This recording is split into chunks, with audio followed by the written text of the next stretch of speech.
And hello, everybody, and welcome to another Hairyman Late Night, Friday the 13th. Ooh, no, I'm not that scared. I'm just playing. I'm just playing. But welcome, everybody. I'm glad to see everybody here and hope some more are going to be coming on pretty soon. And oh, look who popped in. Hello, Mr. Joe. Who popped in? You popped. Oh, You went. I did. Hey, how's it going? It's going good. Good, good, good. Good, good. There we go. So let's see what we have here tonight. Let's see. Let me go to the top. Of course, we have Miss B. Lynn. She's going to be listening in tonight. Hi, B. Thank you for listening to me. Cindy Finn. How are you, dear? And then we have Angel Nolan and Sandra Piper. Miss Piper, thank you for coming. Mark Dodman and Uncle Bones, of course. Love you, love you. Ernie Roberg. Um, the Bat Mom. Hey, Tessa. And who else? Who else? Let's see. Donald Fuller. Hey, Donald. And Dan Man. He's in the house. Daily Dan from South Carolina. Uncle, I said Uncle Bones already. Who'd I miss? Did I miss anybody? Curious Cryptids jumping in. Scotty, my friend from down under. Hey, Russell. Moggs is here. Shh. Okay, nobody say anything anymore. Um. Anyway, thank you guys for coming. It's our Friday the 13th edition. And what a great show, Joe. I'm really liking your series you got going on here with your Thanks. Thanks. um Sweeney Todd. Yeah, I I'm loved it. I'm really digging the Joe Ask Wait a Minute What show. It's I'm good. really digging that one because well, it's like I think Donald mentioned he's like, man, I'm glad you're doing this. I'm burnt out on Sasquatch.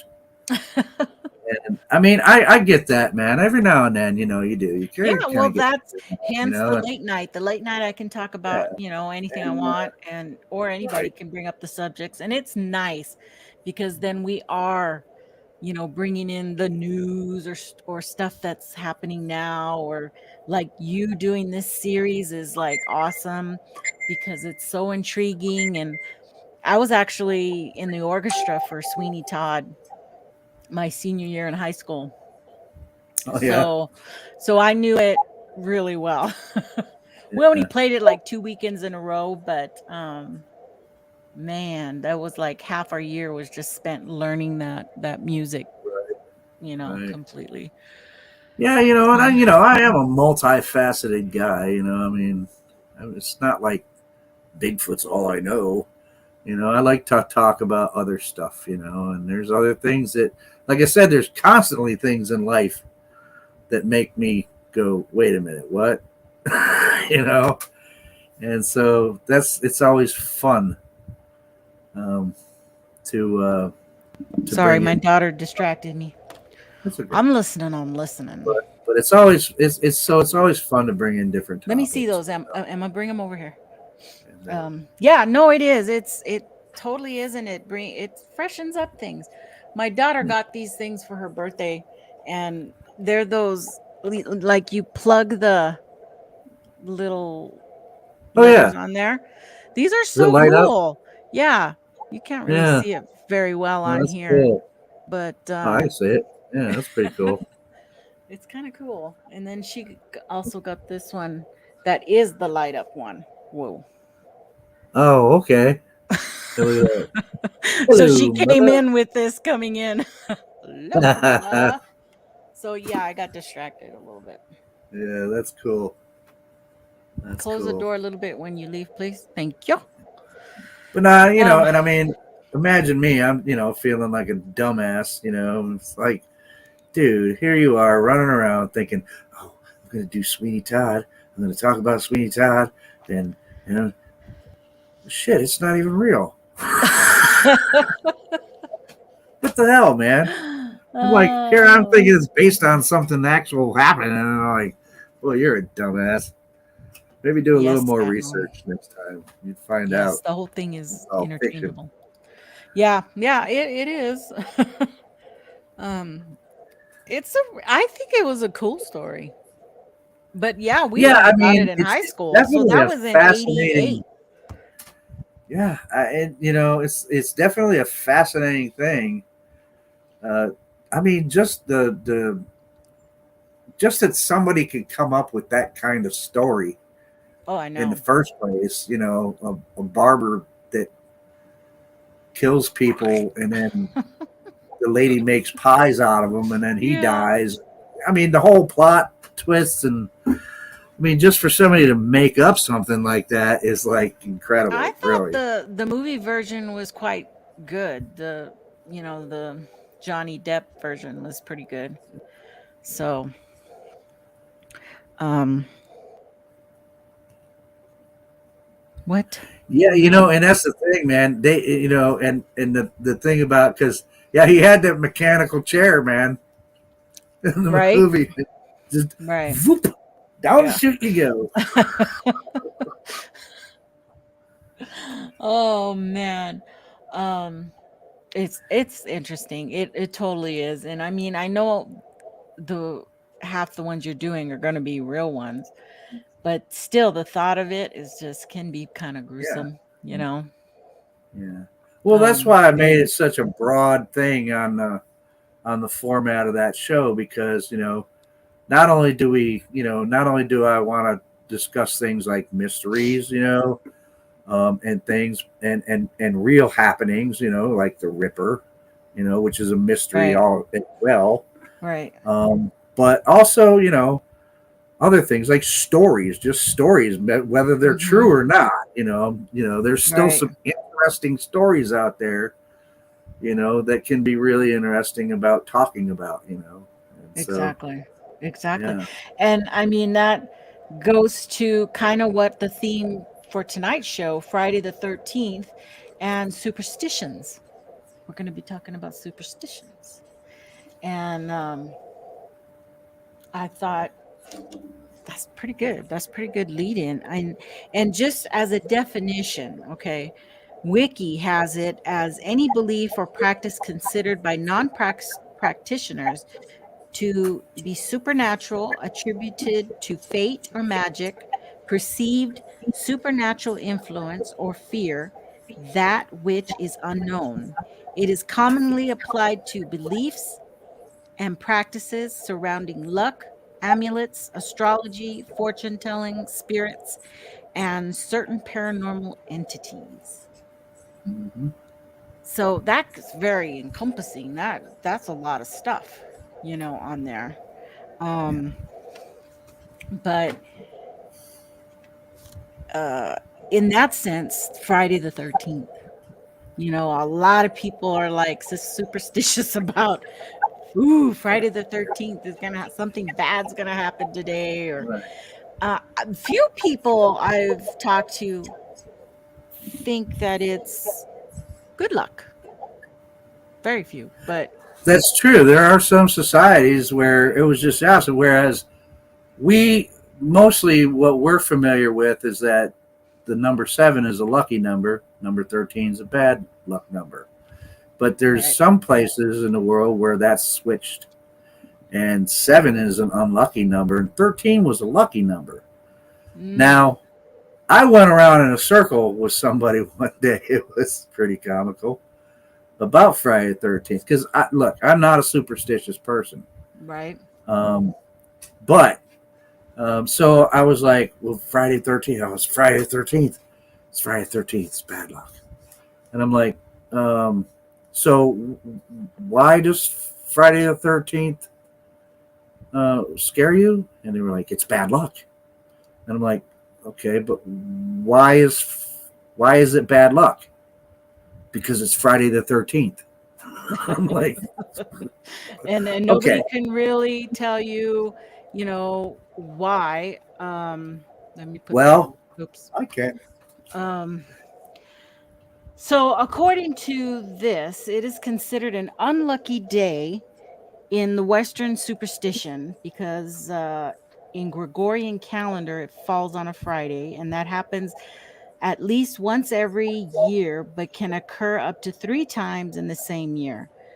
Like, then they have examples of days that it happened more than once. Um, let me take this off. So, unluckiness of 13, according to folklore historians, Dosi, the unlucky nature of the number 13 originated in Norse myth about 12 gods having a dinner party in Valhalla.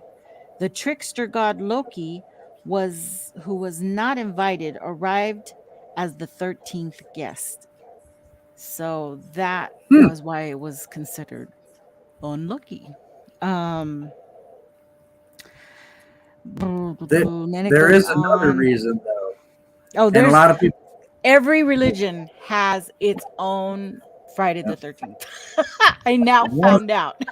yeah, and I didn't one know. of the big reasons it came to be known as an unlucky day is because Friday the 13th was actually the day that the Templars were massacred.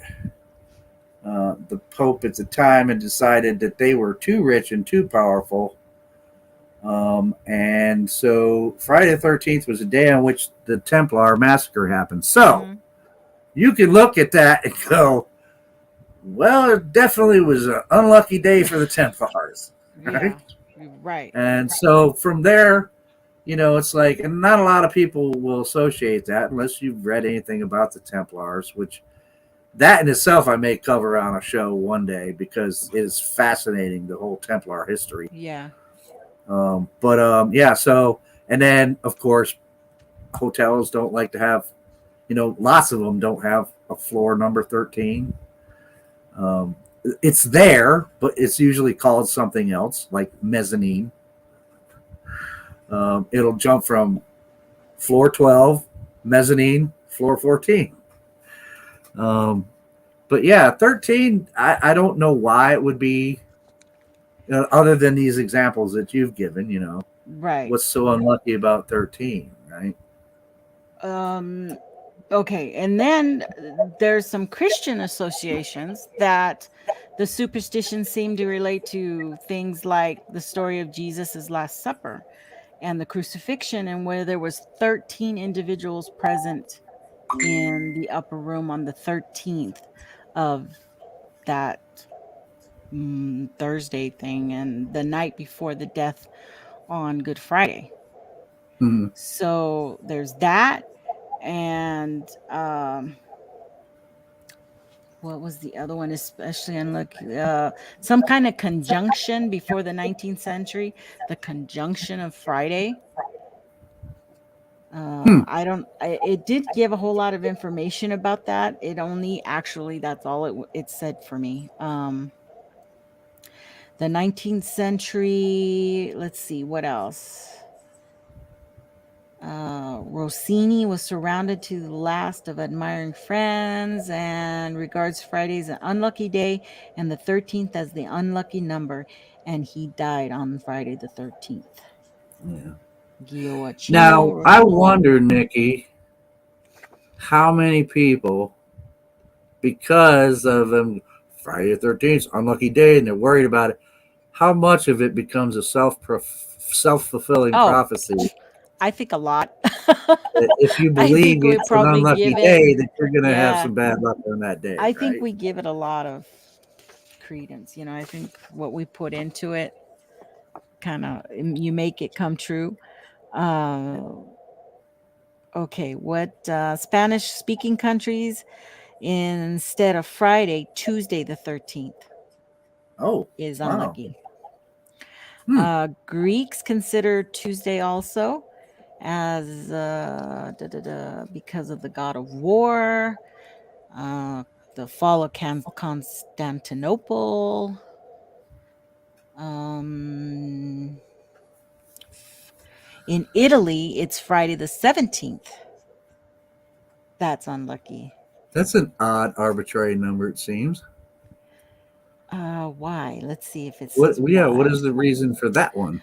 Da, da, da. It says popular culture Friday the 13th is considered a bad luck day. The origin of this belief could be traced in the writing of the number 17 in Roman numerals. By shuffling the digits of the number 1 can easily get the word vixie, I have lived, implying death at present. Whoa. Ooh. An Huh. omen of bad luck.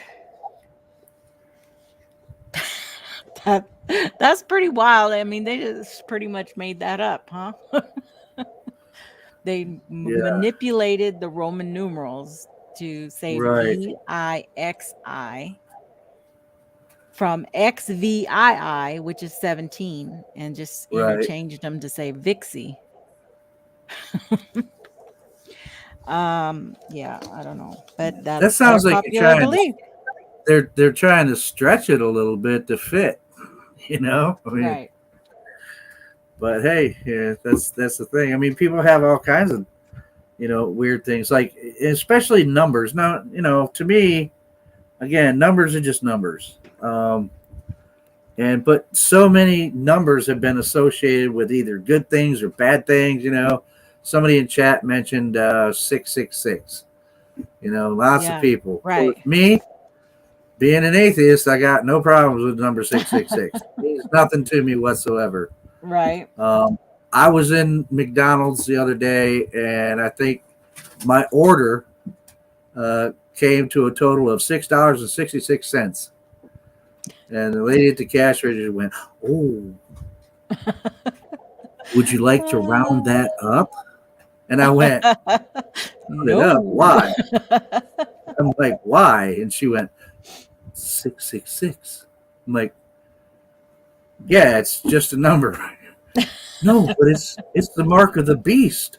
And I'm like, "Okay, well maybe to you it is, but to me it's $6.66, and that's what I'm going to charge on my card."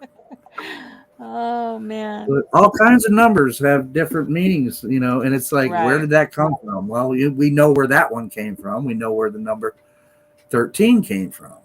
Right. But how did the number 7 become known as a lucky number in some places?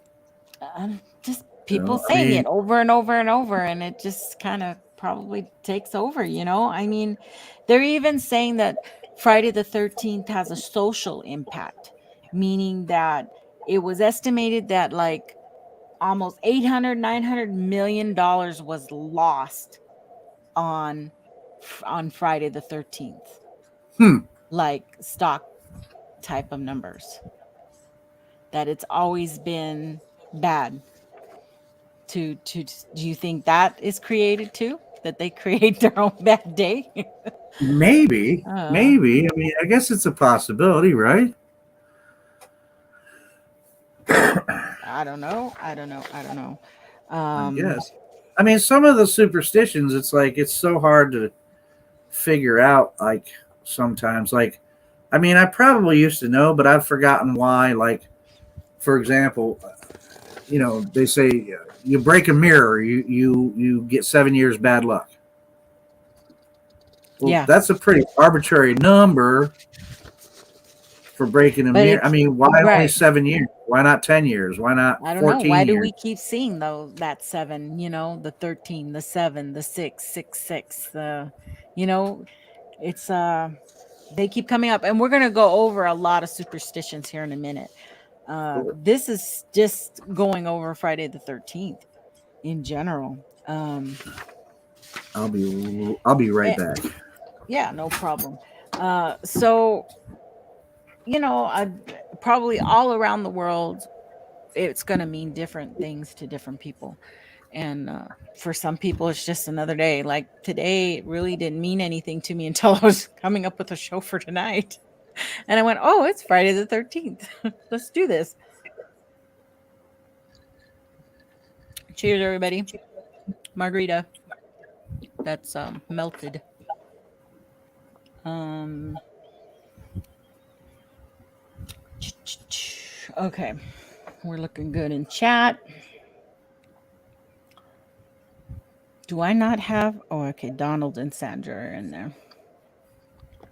Okay, so the next part is doing this whole superstition thing. If we carry that on, of how many weird superstitions we have out there. I mean, there's a lot. And I know a lot of you probably do your own little superstition thing, whether it be knocking on your door as you're walking in the house or uh, whatever. It's still kind of a superstition. But I'm curious to know of you who are there in the chat. What is your biggest superstition that you think you've created in your own home, in your own lives? Um, I keep swallowing that piece of salt on the side of the rim. Okay. So we're going to share this next part here. And it is this says 18 superstitions, but I actually have another 55 on another section. So we've got a lot to go through. I've got to go back over here. And let's see. I won't know when he comes back in because I'm going to be on a totally different screen. So, superstitions from around the world. Let me know what you do. Do you do these superstitions? Why? Why do you do these superstitions? So so this is just saying here that superstitions are important to us because they give meaning to the often random nature of luck and put us in the driving seat of our destiny. Here we run through the surprising cultural histories behind some of the world's most supernatural beliefs. And of course, there's a black cat. So here, the evil eye. That cat is the evil eye, or did I have another one? Oh, that evil eye. Okay. Um, Too late, Lockbeard. Okay, so knocking on wood. Who knocks on wood? I knock on wood. I do that all the time. This is saying that the Indo-European, Celtic, and possibly British, and any list of superstitions would um, well known and universal superstition to knock on wood. The actual origins or even meanings of the phrase are as varied as the cultures which use it, with some suggesting roots in the Indo European or Celtic belief that spirits, good and bad, resided in trees who could either be called upon for protection or chased away by knocking on their home, and others, particularly Christians, linking the practice to the magical power of the wooden crucifix. Most likely, among the different theories, historians have attributed the superstition to the 19th century British children's game called Tiggy Torchwood, in which young players claimed immunity from being tagged by touching the nearest piece of wood. Adults picked up the habit, and the phrase touch wood came to be. And that's kind of great.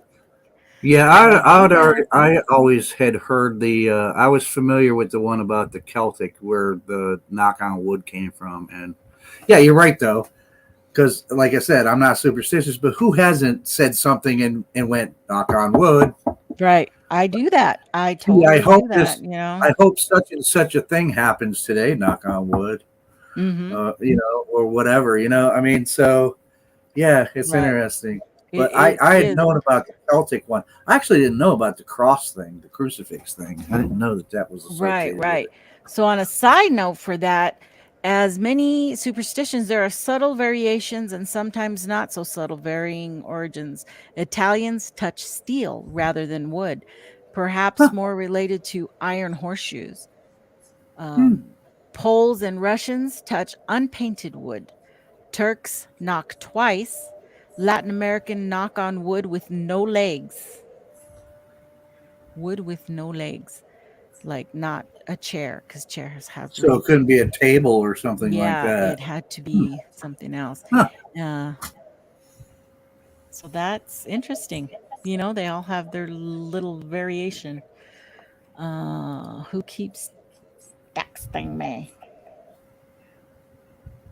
Oh, I'm on the show now. Oh my God! I'm sorry. The On live chat now. is cracking me up. Okay, what did the chat do now? Where am Bam I? Mom says I thought touch wood meant something else. Oh my god.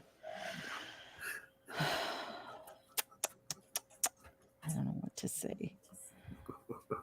Okay, so Uh, that's the touchwood. these guys make me laugh so much. Throwing salt over your shoulder. I have done that too. Who has done that? Yes, I think I know where this comes from, Okay. and I'm not exactly sure, but I think it has something to do with the Romans because they were also paid in salt. Somehow that ties in, but I don't remember exactly. So give it to me, girl. Okay, this one says it is European Christian, ancient Roman. Perhaps the next most common superstition, at least in the West, involves tossing salt over one's shoulder. Like knocking on wood, the superstition also involves the idea of warding off evil. In any case, the devil himself in Leonardo da Vinci's The Last Supper, Jesus' betrayer, Judas Iscariot, is portrayed as having accidentally spilled salt. Since Judas was associated with doing something bad, the argument goes that ipso facto, so was salt. And throwing it over your shoulder would bind the devil waiting there. Hmm, There you that's go. interesting. It is. I had not heard that. I did it all the time. Yeah, I Um, don't think I've ever actually thrown salt over my shoulder, but I've been with people that have. Like if they spill it, especially if you spill the salt, you're supposed to take some and throw it over your shoulder. yeah, yeah. It also says that since in other versions of the superstition, Old Scratch was thought to reside just over your left shoulder, ready to Hmm. tempt you. Old Hmm. Scratch. I guess that's like the devil.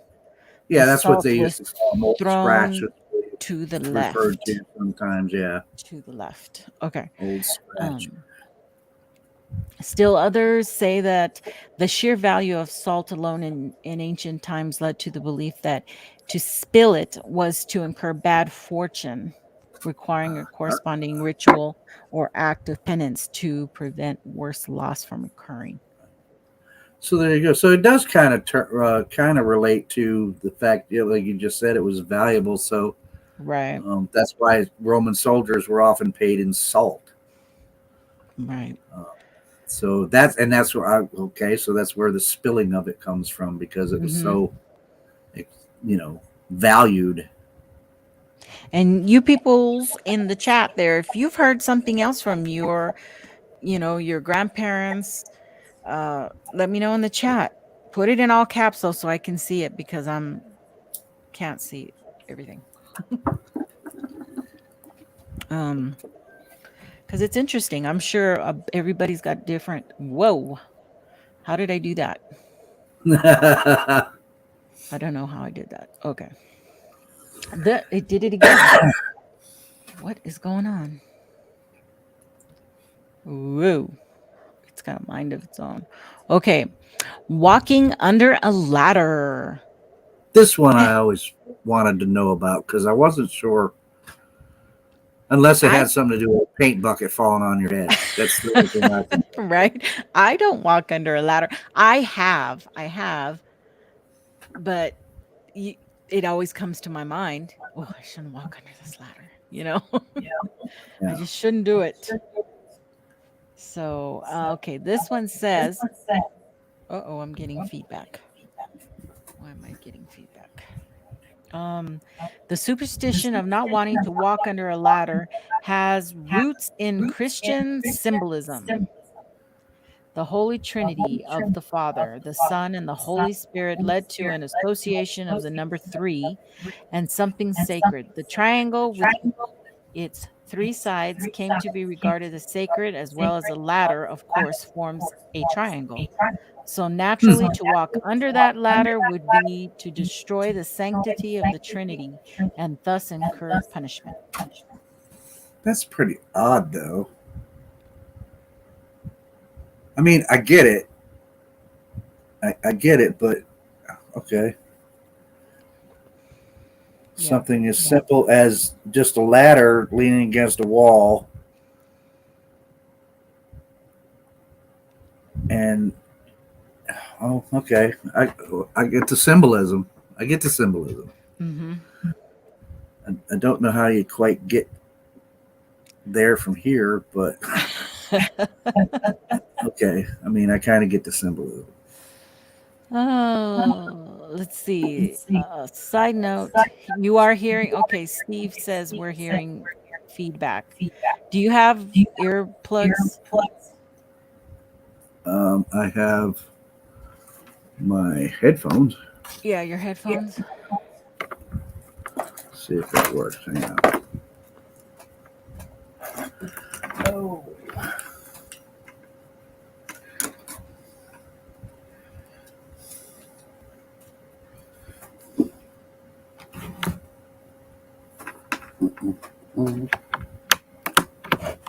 Yeah, that's a good one, Kaiju. Opening an umbrella indoors. For sure. Okay. I think I might have to. It's Hello? not working. Yeah, it's Oh, not yeah, working. I'm still hearing me. Okay, hang on.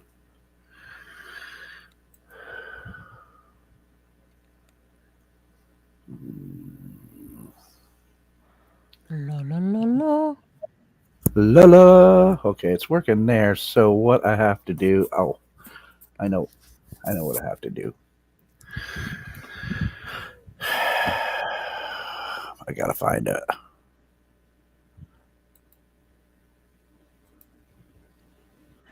What, Batmom? If I choose every fourth word. I don't hear me now. I think whatever you did it.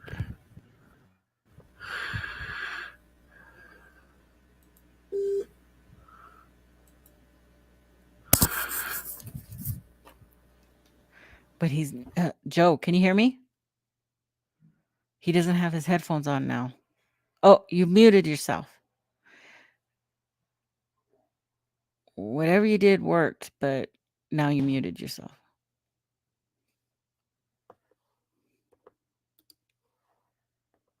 There we go. Now you can Okay. hear me. Yes. Okay, cool. Yeah, that worked. I think what it was is that I have a Bluetooth speaker, and I think that there was feedback coming from Feedback. it. So I just had to turn the Bluetooth off Okay. and just work with the speakers in my thing here. Okay, how's it going now, Steve or anybody? So now we don't hear that. I don't hear it anymore. Okay, cool. Okay. Okay, so I gotta go back to the other page. Finally, the Egyptians apparently thought that one might accidentally spot a god going up or down on a ladder, and so avoided it. Must have made buildings all those tall pyramids difficult. Hmm. Nor did the fact danger from falling from it. Okay, so there's that. Ooh, a broken mirror. And now we were talking about that. They were talking about that in the chat. And you did too. 7 years bad luck. Yeah, and that seems arbitrary. So this one says ancient Greek, Roman, European. The belief that a broken mirror brings bad luck most likely has its origins in the simple fact that reflections of ourselves are uncanny and often unnerving. So humans have had long bad associations with them. The Greek myth of Narcissus, or the idea that a crack in a mirror would somehow break its charm or trap one's soul. Hmm.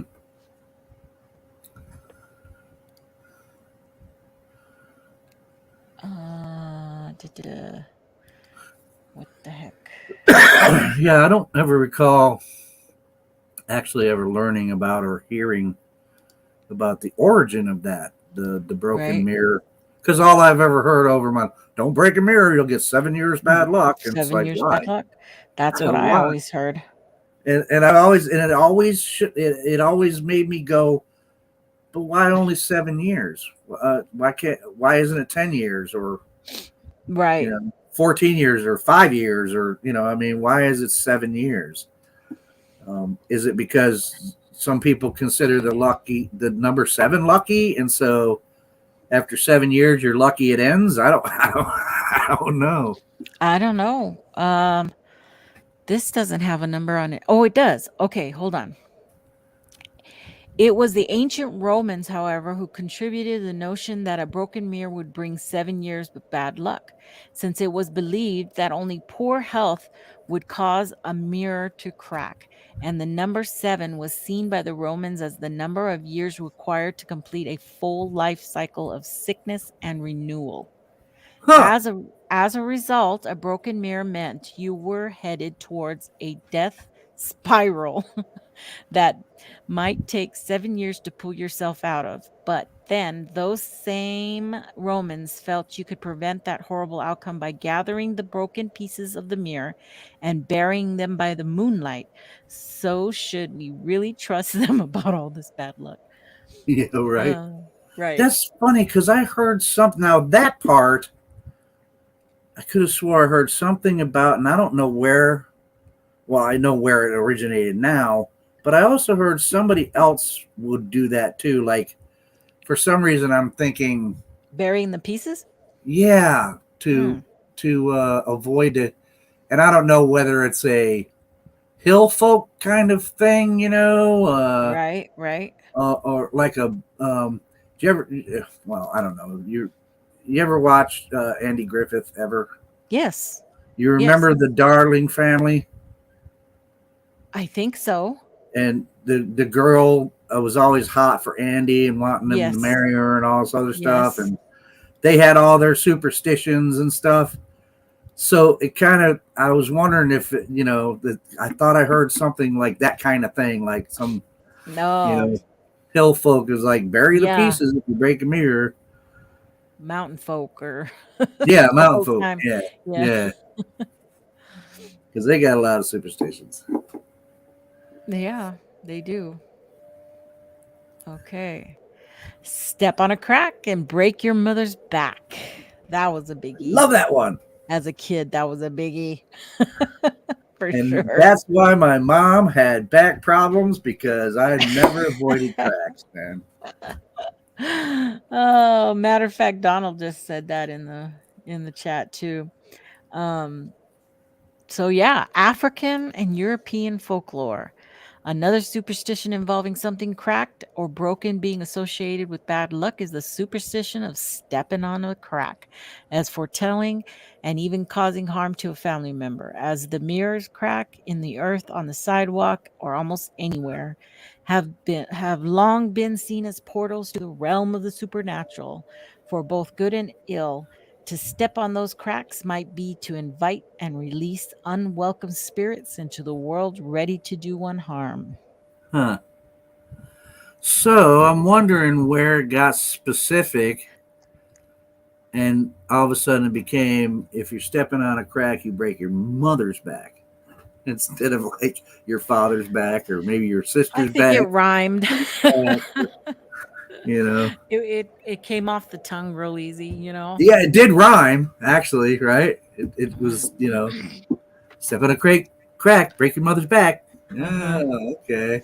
It's that For the whole longest time, nah, when my nah, mom nah, had a nah. slip disc, when I was a kid, and my mom got a slip disc, I felt so bad because I thought it was my fault. Oh God. Poor Joe. Okay, what's this one? Lucky pennies. Lucky pennies, ancient Rome, English and American. The idea that finding a penny would bring good luck also originates in folk beliefs, in this case, based on the idea that metal, regarded by many ancient cultures as quite valuable, was sent by the gods to protect those whom they favored. Pennies being made from metal, find them and you'll have good fortune. But be careful, some say the luck could break either way, and that is if you find a penny tails up. You should I was turn it gonna ask, over and leave it for the next person, or you'll actually have the bad luck. I was gonna ask that because I was like, when did they get specific that it was picking a penny up that was heads up? Heads up. You know, It's been quite a while, I guess. because if you People have been don't, doing that. if you see one tails down, I mean tails up, don't Yeah. pick that son of a bitch up. Just turn it and Bad leave luck. it. Now I didn't know about that though. I didn't know about that part. I didn't know you were supposed to turn it over for the next person with the head facing up so they could Yeah. have good luck. Hmm. Brandy says, I found $50 a few weeks back, come blowing on the way down the parking lot. Well, whoop-dee. Let's go to Starbucks. That's how much it takes. Yeah, no doubt. Positive vibes are beautiful when positive people are genuinely positive and beautiful. You're right, Scotty. Very good. Let's see what's next. Come on. Oh, the lucky horseshoe.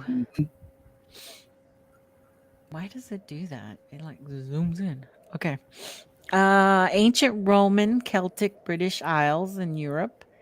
Another object commonly thought to be lucky is the horseshoe. Earliest origins of the horseshoe's function as a good luck charm reside in its vulval shape, seen upside down, and the invocation of the pagan moon goddess Diana and her sacred vulva. I didn't know I was going to be talking about vulvas tonight. Hmm.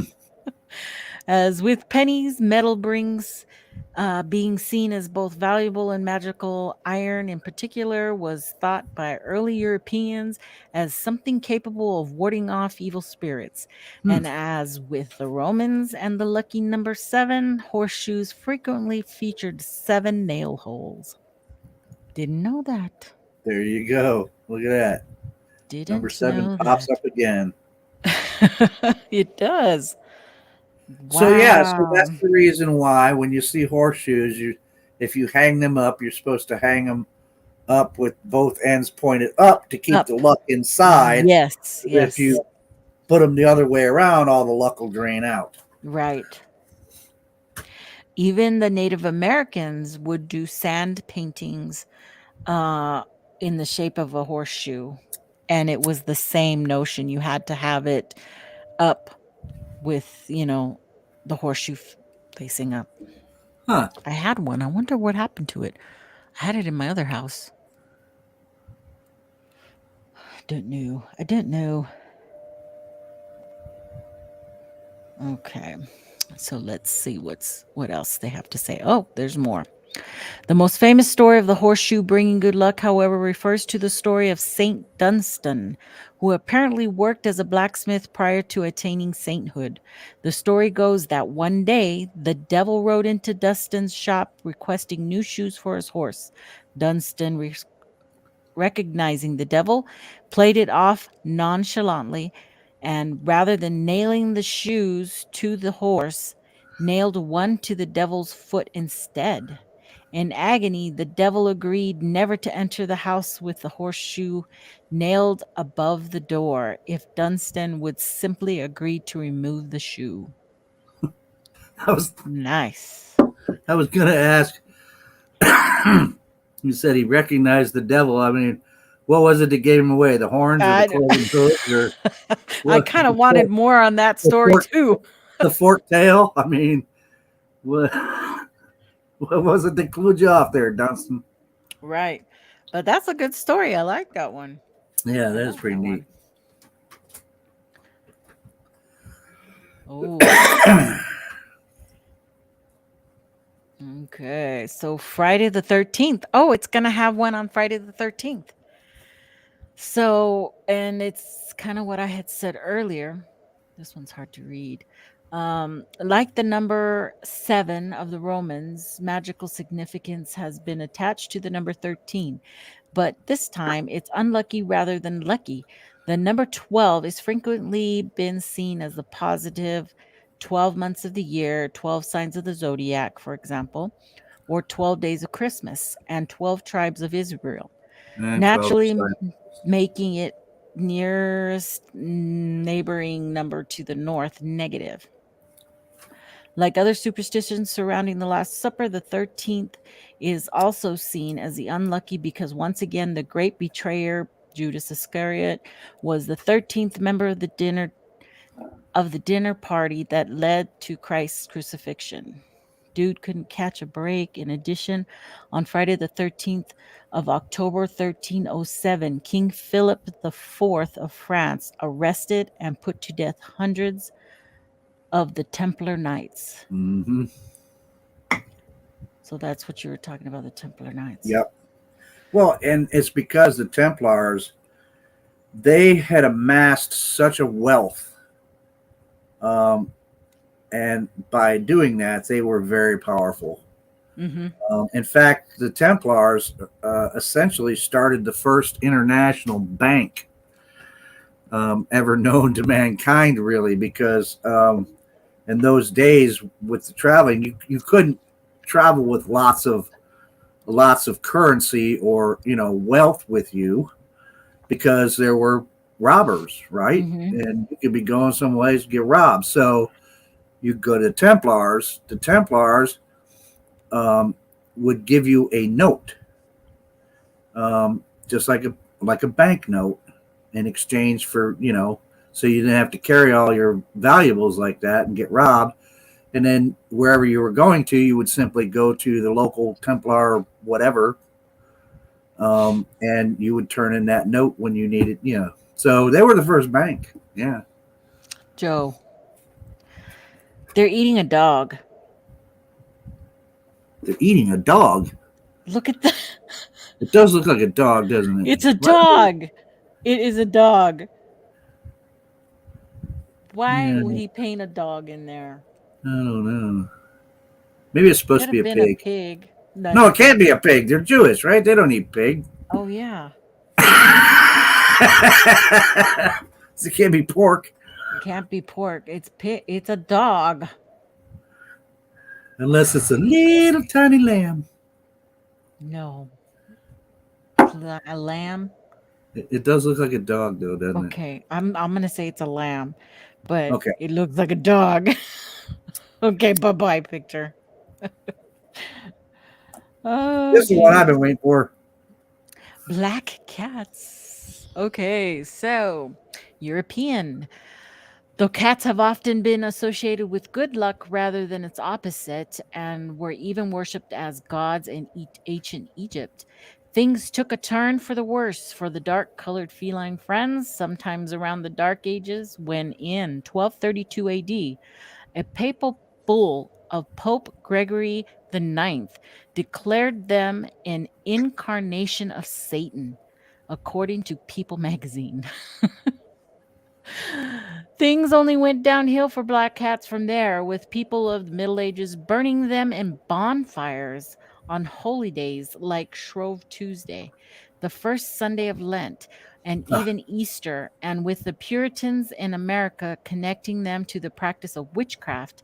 Also, the color black has long been associated with evil and death, which didn't help matters for our furry friends who had the misfortune of being born the color of night. yeah, that's so cruel. Look, and Man, I that can is tell you bad. my personal experience. That's just there's no basis in that Yeah, no, there's no basis in that at because all. we It's just, we had my sweet boy Capote, who was a completely black cat. Okay, he had one little white hair under his chin, but he was a black cat. And that sucker walked in front of me and tried to trip me up many times in my life, and I never had bad luck over it. Oh, yeah.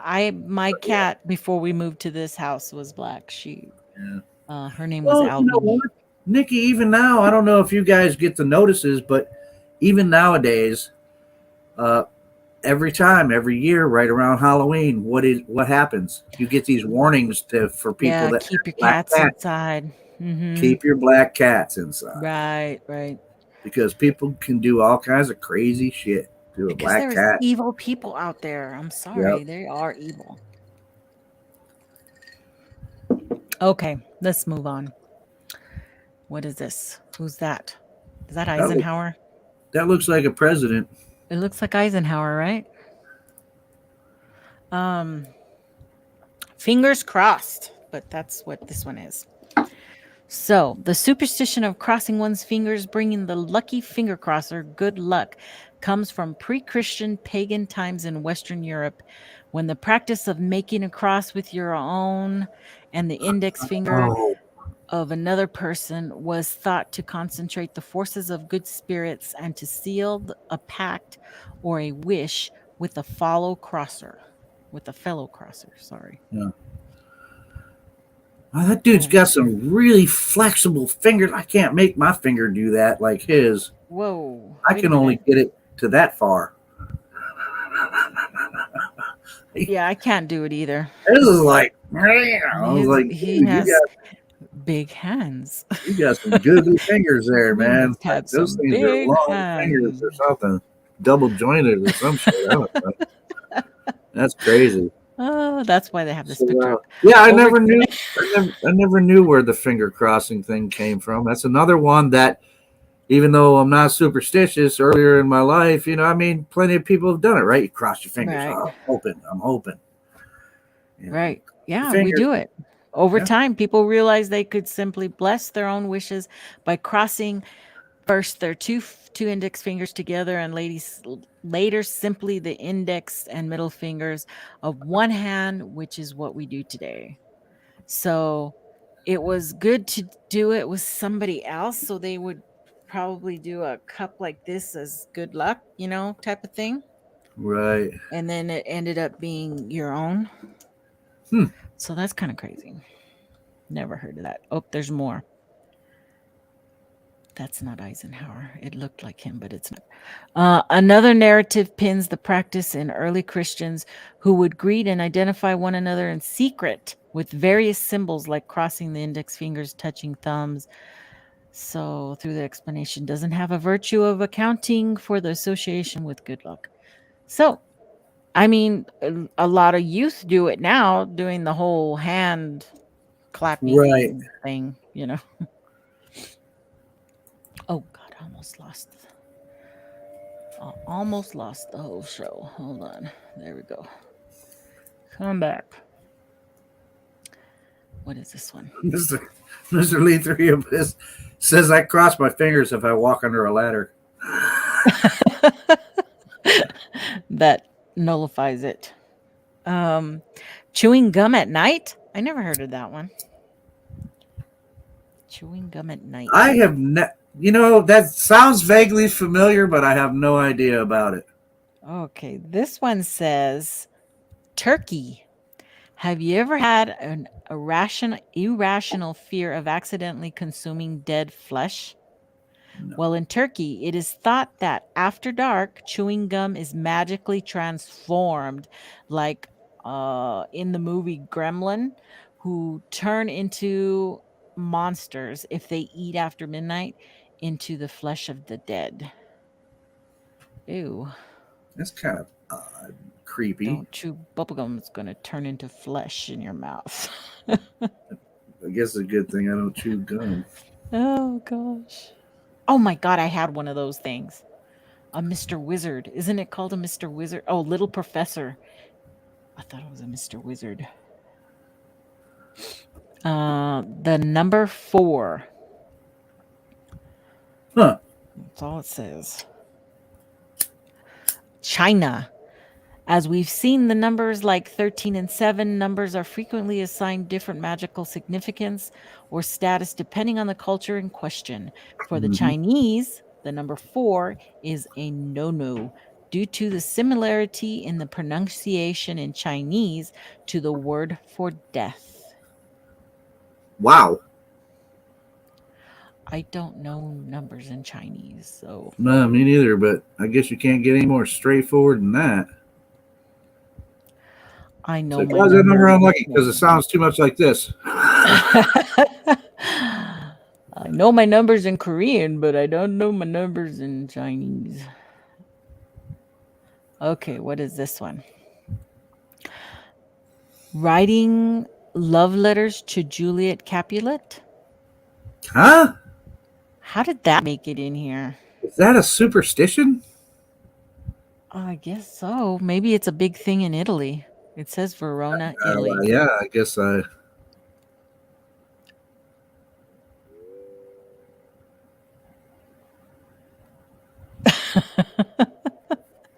My brother-in-law wants to come on.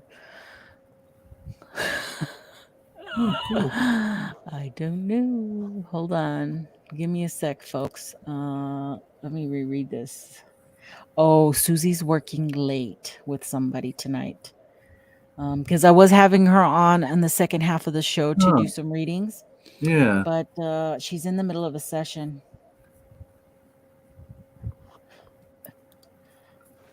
We're still going. Let me just real quick tell him.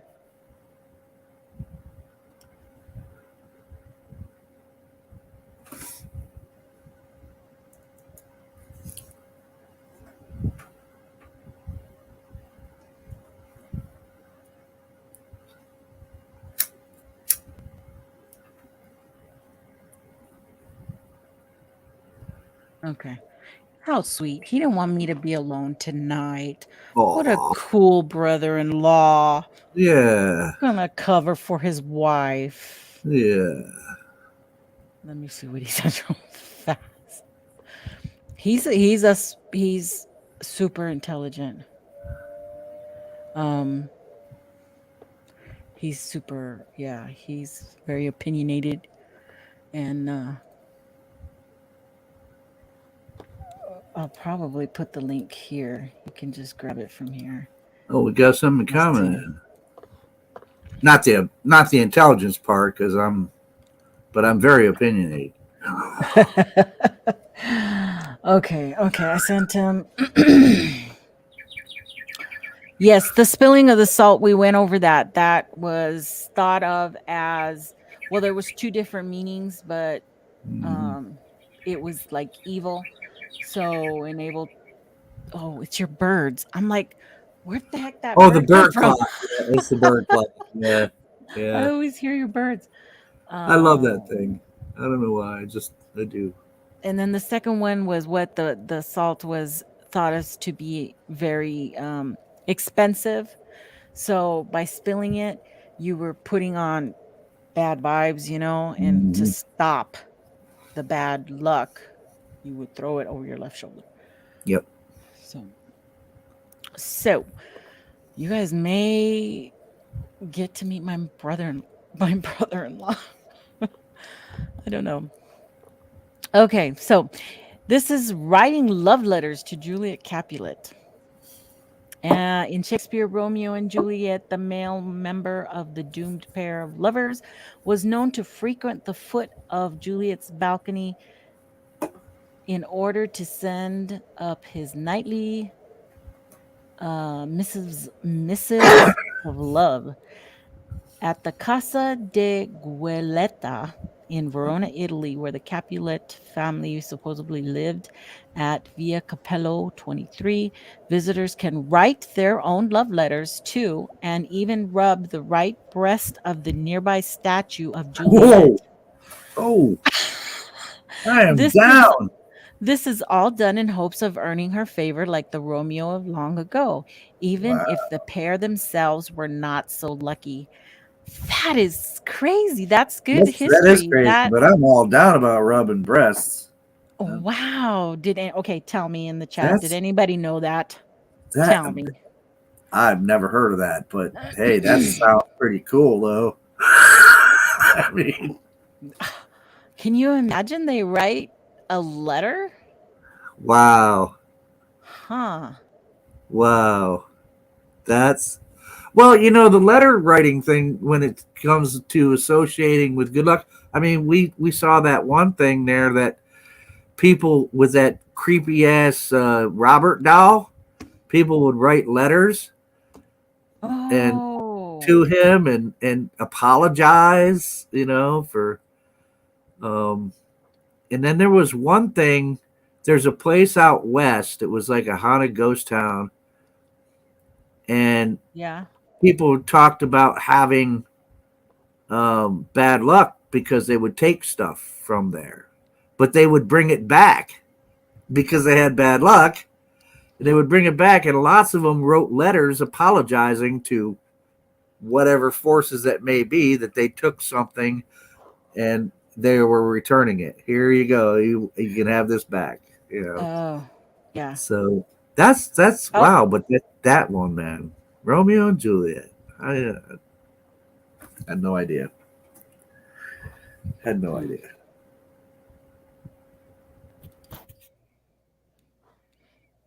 Hello, brother.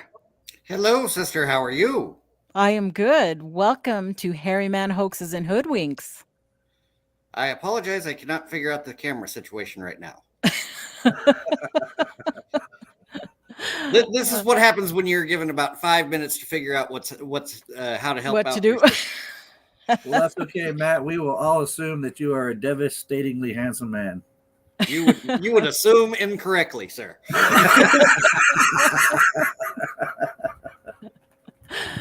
Oh, so I'm glad my sister is busy. Having business and doing your work that she's been studying so hard for is a good thing. Yeah, she's really kind of stepping it up, and she's I think she's ready to really get going. Yeah. I'm I'm I'm happy for her. I really am. She's worked hard, to get this far, and so it's perfectly fine that she could make it. I know she loves to come on here and chit chat with everybody. She's bonded with several of my chat peoples that come every Friday or Sunday to talk to me. But tonight we are talking about Friday the 13th and superstitions. Okay. So we have been going through um, a plethora of superstitions. We are now entering number 14. So Are we've you already covered like spilling the salt and stuff like that, you know, are you walking under a ladder. are you a superstitious person, Matt? Would you consider I yourself like to believe that I'm not, but there uh, are certain things that I do that that habit has formed. You know what I mean? And Yep. I try to keep track with them. The most glaring is that I do not go outside of the house on Friday the 13th. Really? You don't? I really do Wow. not. There have been some really bad things that have happened to me on Friday the 13th, and I've determined it's best just stay in the house at that time. Wow. How about this? I was often wondering that what if you turned it around and you started believing that Friday the 13th would bring you luck and it would be a lucky day? Could I turn it around? I tried that one time. I actually did. Oh, did you? And I was arrested that Friday Did the you? 13th. and Oh my and goodness. Oh, that and sucked. and then I stayed in, and then I had to be in jail all the way until after Monday afternoon. Oh, Oh my man. God. So yeah, no. It's just best for me to stay in the house. We just assume everything happens for a reason.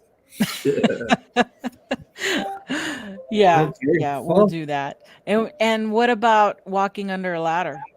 I will never do that. Not because it's unlucky, just because I've seen how many tools get left on top of ladders. Oh, And there's no and there's always a possibility I'll bump it, and one falls off. Yep. Wow.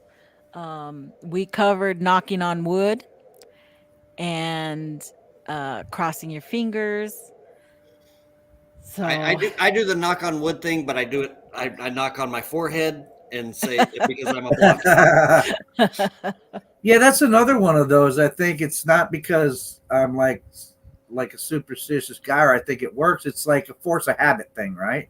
Yeah, yeah, it It's makes just you like feel better. it's just part of the conversation now, like when you're talking about, well, gee, this, I hope this doesn't happen, knock on wood. You just automatically say it, right? But right. I mean, I say that I'm not superstitious, but you're right. I mean, there's probably some habits that I do that actually stem from some sort of at least a past type of superstitious behavior. I mean, A lot of mine are kind of making fun of the superstitions, like knocking on my forehead, saying because I'm a blockhead. Right, my head's the wood. It's just I think superstitions have a place in our zeitgeist. I just don't think I just don't need to follow them. Right, right. or you could just follow the ones you want to, but Exactly. Pick and choose which one works better for you. Right. Yeah. Right. Exactly. Yes. So okay. So we left off at number 14, and now we're at the curse of the evil eye. Ooh, the Ooh, evil this one is for Lockbeard out there in the chat. Ooh, it's looking at you, Lockbeard. Okay. So this is Mediterranean or Middle East, and it is a common belief spanning the Mediterranean, Middle East, and South Asia that's been held for thousands of years that to achieve too much success would be to invite the anger and inspire the envy of the gods, who would then smite the unfortunate individual with a reversal of fortune. In response to the fear of this curse, people across the ancient Mediterranean began fashioning amulets and beads with the image of an evil eye, sometimes referred to as Nazars, which would then help ward off that horrible fate. Hmm. Yeah. So let's see. I That never doesn't have an knew extra where thing. the evil eye thing came from. I just always heard about somebody giving the evil eye. Yeah. It's like, Yeah. but then you run into people like Jack Elam. I mean, was he like giving the? Because he looks like he's constantly giving somebody the evil eye. Well, and the odd thing is that my wife has apparently turned that on its head, because now she regularly creates things with the evil eye on it. Mm-hmm. And that is something that sells very popularly among her crafts that she does. Wow. And I think that's one of those things where the evil eye has become accepted inside the normal nomenclature. Mm-hmm. She even made the jacket from Desperately Seeking Susan, and on the back it has that pyramid with that evil eye on the top. Exactly. Well, and that's actually supposed to be the all-seeing eye, right? Yeah. But Yes. that's funny because what you were mentioning put this thought in my head that, wow, look at that! That thought left just as quick as it came. Holy So since crap. we're talking about superstitions, look up and it will supposally come back to you. Yeah, right. Do it. Look up. Hurry. Look up Right. and see if you can catch it flying away. Yeah, No? the eye thing. No. Yeah. That's a big no. It's gone. It's gone. That was a big no. Okay. Okay, let's move on. Now we are at 15. Tucking thumbs inside of a cemetery? What? Huh? Tucking thumbs inside of a cemetery. That's what it says. Oh, does that mean like tucking your thumbs in your hands or something? Or Okay, let me read. Okay, this is yeah. Japanese. Like Okay. the fear of the word for in China, hinging on the similarity in its pronunciation to the Chinese word for death, the Japanese similarly tuck in their thumbs when in a cemetery visiting the graves of the dead relatives. This comes from the connection between the Japanese word for thumb and its meaning as the parent finger. To tuck in one's thumb inside of a cemetery, then, is to protect one's parents from death. Huh. Hmm. Okay. Wow, some of these superstitions get really complicated. We're Now, only at now, 15 and I have 55. now, admittedly, I joined a little late, but like when I grew up, there was a superstition about you were supposed to hold your breath as you drove by a cemetery. My wife does that still, Matt. Yeah, Oh, wow. She and holds her breath going by a cemetery. And I and went, why do you do that? Because if it's a big cemetery, you're going to join everybody in there. and to this day, I still do it around small cemeteries as well, just because. That's funny. But So but you and my wife have something in common. She does that too. And I had never heard of that. I had never heard of that at all, ever in my life. I think it ties back to way before from the days of when you used to sit up with the dead. I don't know if you've ever had to deal with that situation, but it was a thing of making sure that the evil spirits did not go, or that the spirits did not possess your body. Right. And it's just an old country thing as far as I'm concerned. Right. Wow. Crazy. Okay, number 16. Giving yellow flowers. Never heard of Lay that. down. This is Russian. Like numbers, colors have frequently been assigned symbolic significance, like black being seen as the color of bad luck and red as the color of passion. In Russia, yellow flowers in particular are seen as problematic as they are thought to represent infidelity, separation, and even death. Wow. There you go. Do that. Wow. I mean, does it even say like the color yellow is yellow flower infidelity? Oh crap! What? How Don't did give you get anybody a there from yellow here? flower. You know, it's like the people in New England say you can't get down from here. 17. Sweeping feet. South America. If Wow, you another happen one I to haven't heard be of. on a cleaning spree in Brazil, you will want to steer clear of brooms, or at least be careful. South Americans believe that if your feet are swept over by a broom, you will remain single for the rest of your life. The curse can be Could have used broken. one of those. Yeah, you guys don't think that's a curse. the, the curse could be broken if you immediately spit on the broom. The exact origins of this superstition are unknown, but the legend has it that a woman who cannot keep house is not a good wife make.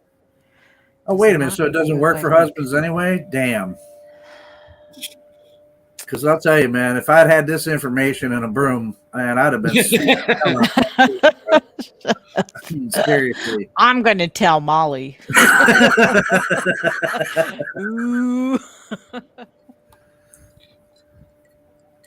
Okay. Number 18. Itchy palms. Right. Means you're going to get money, right? Not you, Lockbeard. Your itchy palms are something else. Um, That's the just rude. Caribbean. The Caribbean. Depending which palm of your begins to itch, you may find yourself in the Caribbean with a bit of extra spending money or in the red. It is a common belief that the itchy left palm means you will owe money soon, whereas an itchy right palm means money is coming your way. Now I've heard that one for years and years, but I've never really believed on them because they've never actually worked out that way. Yeah, they've never. I never knew the thing about the differences. Like one meant you're going to owe money, and the other one meant you're going to get money. I just Yeah, heard that you're going to get the money part. right. So that's Yeah. pretty interesting. Maybe this whole time, I thought it wasn't working, but I just didn't know which hand was the one that meant I'm getting money. Well, I always just thought about it after I seen apparently my left hand's been itching like crazy. it. Yes. Mine's to the point I don't even notice it anymore. You're right. Okay, that was boom. That was this first 18, I guess. Right? Yeah. Okay. So I am going to stop this one. And we are going to move to the next set. And if we run into any that are duplicates, I'll just go back by them real fast. Yes, Alan, the topic is Friday the 13th and superstitions. Okay. Is this I guess it's just a series of photos on this next one. Is it come up? Okay. So we're gonna go past this one. Here we go. Number 1 of 56. Bling. Never say happy birthday too early. Oh, damn. I've cursed a lot of people then. More than a few. Celebrating or even congratulating somebody on a birthday before the day arrives brings bad luck, at least in Russia, that is. Oh, So well, that's kind of a thank Russian God thing. none of them So were you're Russian. saved. You're saved. Don't place 2 mirrors opposite each other. The infinite reflection may look cool, but in Mexico or elsewhere, facing mirrors open a doorway for the devil. I've heard that. Something very similar to that. You should never have 2 mirrors facing each other. Well, Yeah. now we have to completely redesign your sister's entire work area because she has like 8 mirrors that all face each other. So. Which does explain a few things, though. Okay, next. Never stick your chopsticks straight up. Ooh, I do that just for the fun of it. Poking chopsticks down into your food is a big no-no in Japan. The utensils look like the unlucky number 4, which means death, and also the incense sticks used at funerals. Oh. See, I always just thought that was just a politeness thing because the few people that I've known that actually use chopsticks have always said that was just a rude thing to do. Because it was pointing your chopsticks at people, that is very rude, even in South Korea. Well, it's like just sticking your chopsticks in there, saying, "Okay, I'm done eating, but there's food left." Right. Yeah. Huh. Give a penny if you received something sharp. Wow, I never heard that. Nope. Gifting anything with a blade can supposedly sever a relationship. So if you receive a knife set or a pair of scissors as a present, give the person a coin in return. Huh. Doesn't say where that came from. Some of these are really explaining a lot. Yeah. I'm learning a lot going on in my life. When they gave us that knife set, I didn't give anybody any pennies. Don't go right home after a funeral. A Filipino tradition called pag-pag dictates that the people never go straight back to their house after a wake. Otherwise, a bad spirit might tag along and come inside. Mourners will make a stop at a restaurant or store first, just in case. I can't remember the last time I went straight home from a funeral anyway. Yeah, me neither. Something you have to go to afterwards. Mm-hmm. Well, usually for me, it was like from the funeral to the bar. Well, yeah. Whistling indoors invites evil. Oh, damn it. I do that all I've day heard long. that whistling indoors is supposedly bad luck, and I never knew why. I totally whistle inside. Whistling while you work may be an issue in Lithuania, where it is forbidden to whistle indoors because the noise is believed to summon demons. Huh.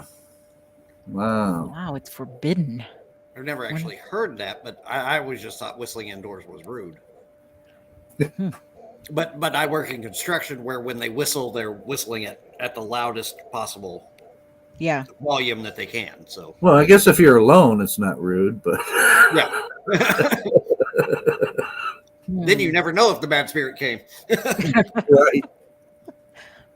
Don't cheers with water. A German superstition declares that if you cheers with water, you're actually wishing death upon the people you're drinking with. The idea stems from Greek mythology. Huh. Okay, you teetotalers out there, don't do it.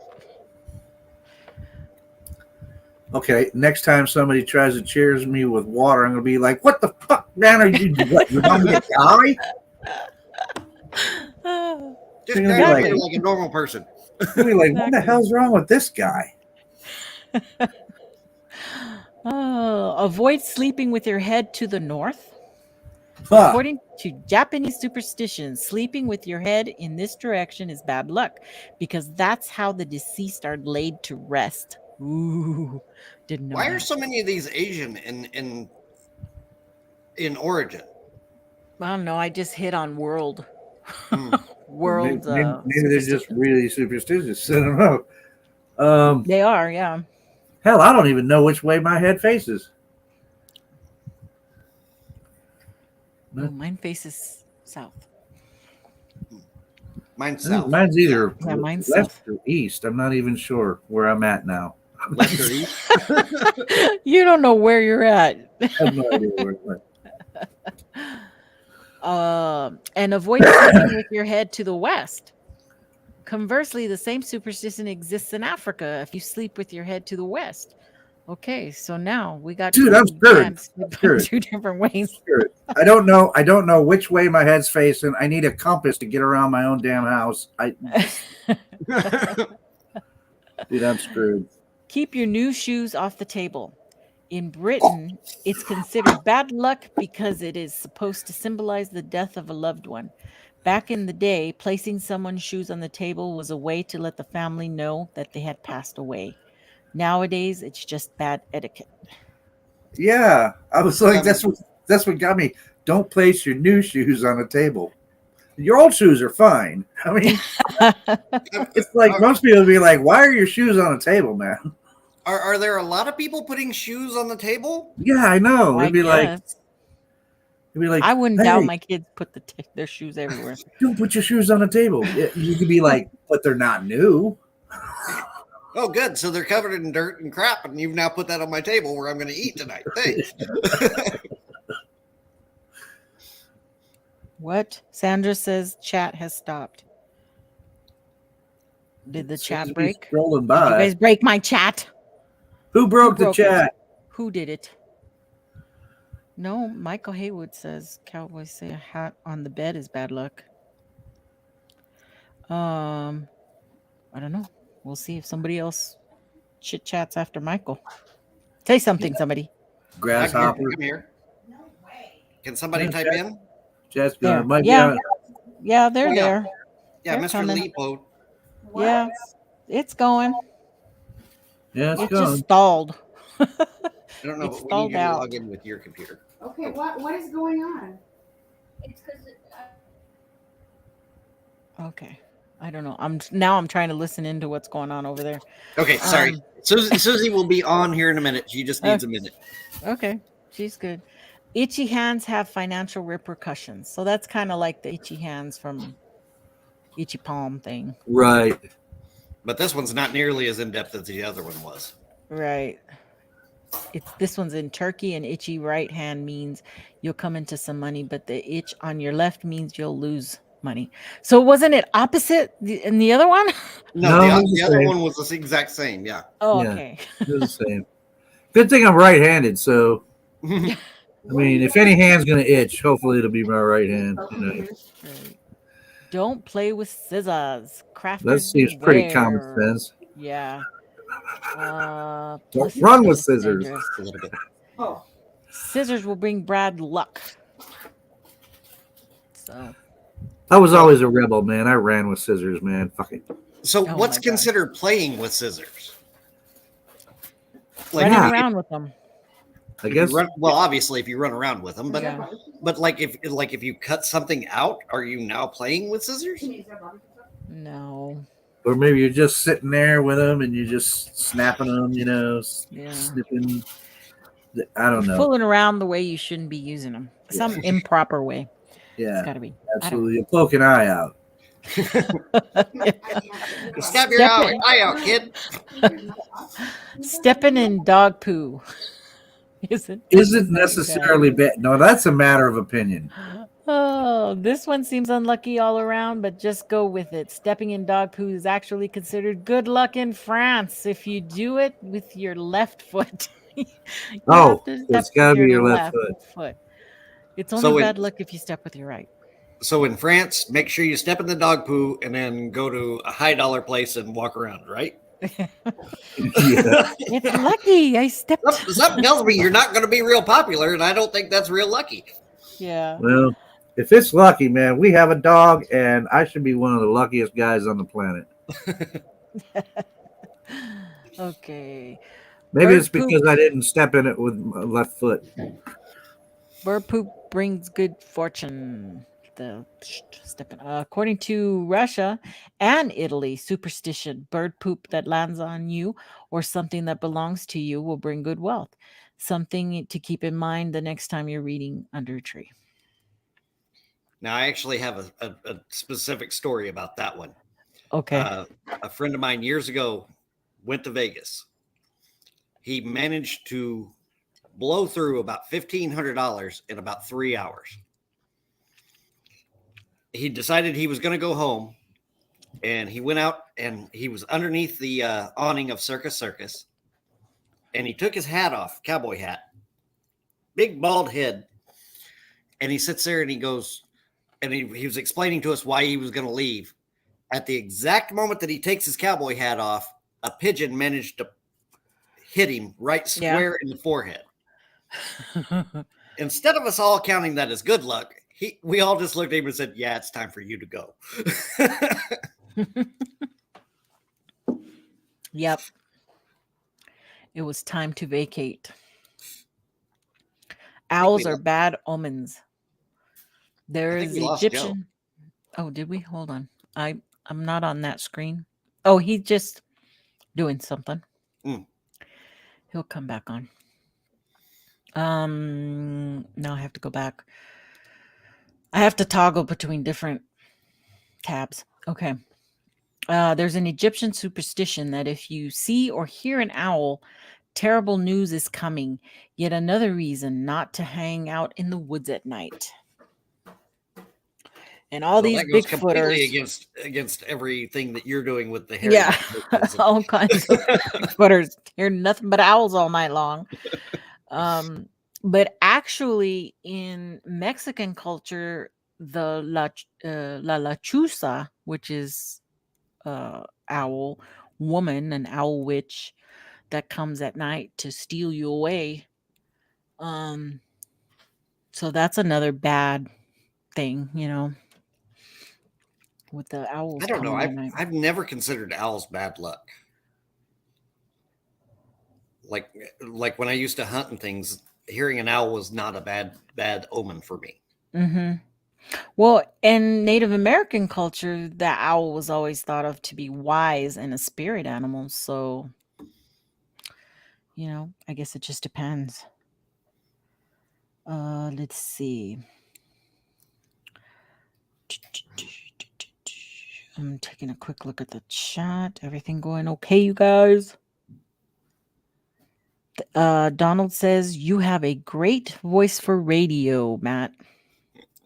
And the face to prove it. That's why the camera has broken.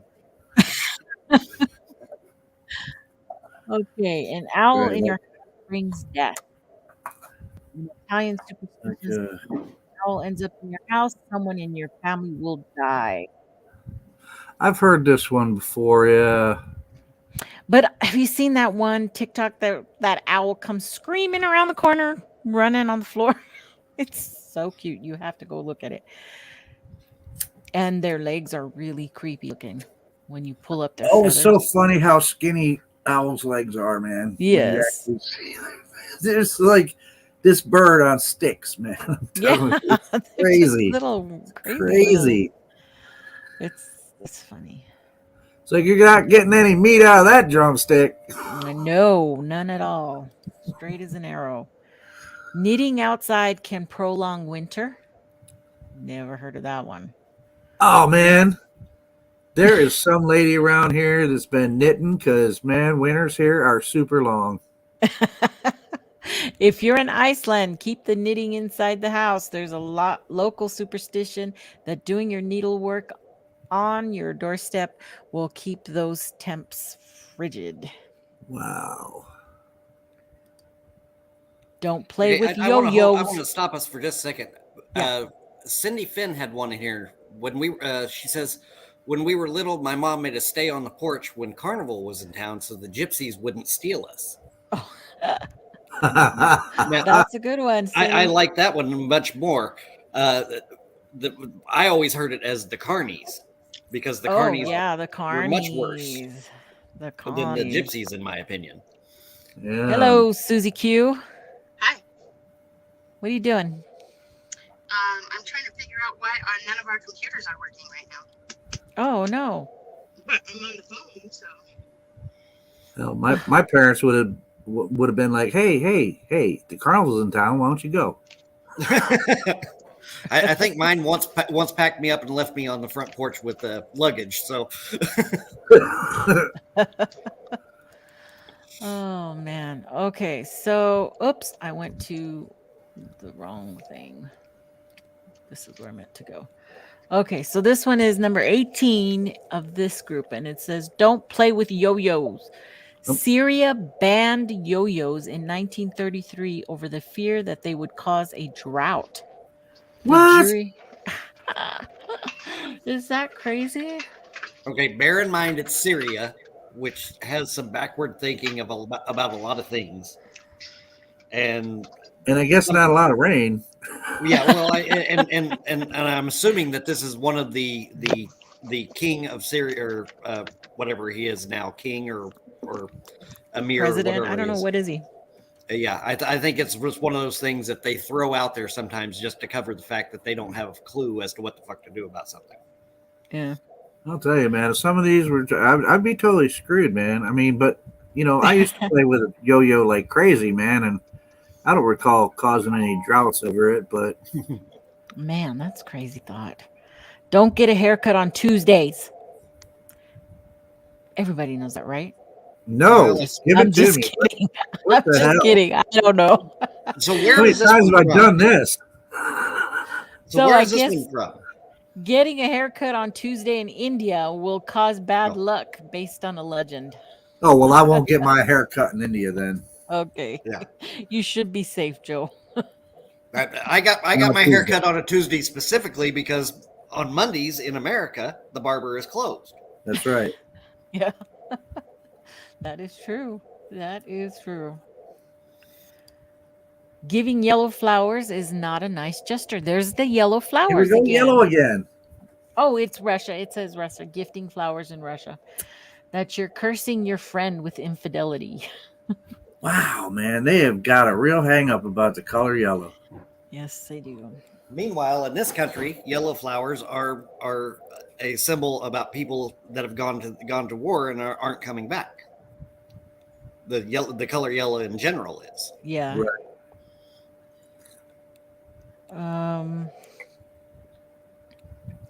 Man, Cindy, I keep having to okay your comments. You're not even saying anything bad. Why are they trying to block you? YouTube keeps trying to block Cindy's comments. Why? I don't know, she Mr. Lee 3PO Yeah. asked the question, why is the barber closed on a Monday? I don't know. I don't Always know here. why. I just know that every barber that I've ever dealt with since the 80s has always been closed on a Monday. And I always figured it was because they were just busy on Saturdays and Sundays and they wanted a day off. Yeah, yeah. I Uh-oh. mean, I'm off on Mondays, but you know. Yeah, most everything is closed around here at restaurants and stuff on Monday because they stay open during the weekend. I know. And Yeah, yeah. I know of a couple of restaurants here that are closed on Mondays too. Mm-hmm. so, let me look real quick. I ended up in Round Rock, Texas with Miley Thomas Carnival. Okay. We camped near Harryman Road. Nikki, what's on the menu for your big trip? My sister and I have not come up with a menu yet, but we shall Like share that when we we come up. never have a menu. We just kind of throw it together as it's going. Yeah. Well, yes, we do because you always have to make your chili. We demand that. It's a Well, must. yes. Well, but that's just one night, and that usually supplies us for a day and a half. So, Yeah. by the way, she's backstage and she's getting anxious. No, I put her on. Oh, is she on now? Isn't she on? Getting anxious. She's Is on. that- I'm covering her face. Look, there she is. There she is. Can't we all get along? I like the way he said that I was getting anxious. Really, I was yelling. Did you yell down at him? Tell her I'm Yeah. here. Well, I Like left 5 Brent back times. there for like I don't know how long. Wait a minute. What? The gypsy term is fringe on YouTube. Hmm? What is that supposed to mean, Donald? Okay, what's this one? Cindy, you wouldn't like the gypsies around here. They're all rough as hell. Generally closed. Oh, thank you. What's Matt's opinion on Sasquatch? I'm very still open-ended on that. I don't really have. My problem is that without physical evidence, meaning a body of some sort, I have a hard time believing. And that's Well, just me. That's not your problem. No, he's got other problems. I mean, that's just the way most people are. I mean, it's understandable. I say it all the time. And I get that there are things that are going to decompose faster, that kind of thing. I get that. But at a certain point, especially with as much time as I spent in the woods in Oklahoma and at an early age, I believe one of my redneck buddies would have accidentally shot one and absolutely thought it was a deer. You know what I mean? It just, to me, I want to see a body before I actually believe. Well, I'll tell you what. If you ever see one, you'll believe it. So I agree with that. I can tell you, I've heard a lot of weird things in the woods, but I've never experienced anything that I thought was a Sasquatch. Yeah. Right. Well, Joe has seen one up close and personal. Absolutely. Oh, really? Absolutely. Actually, can you see the pictures behind his head there?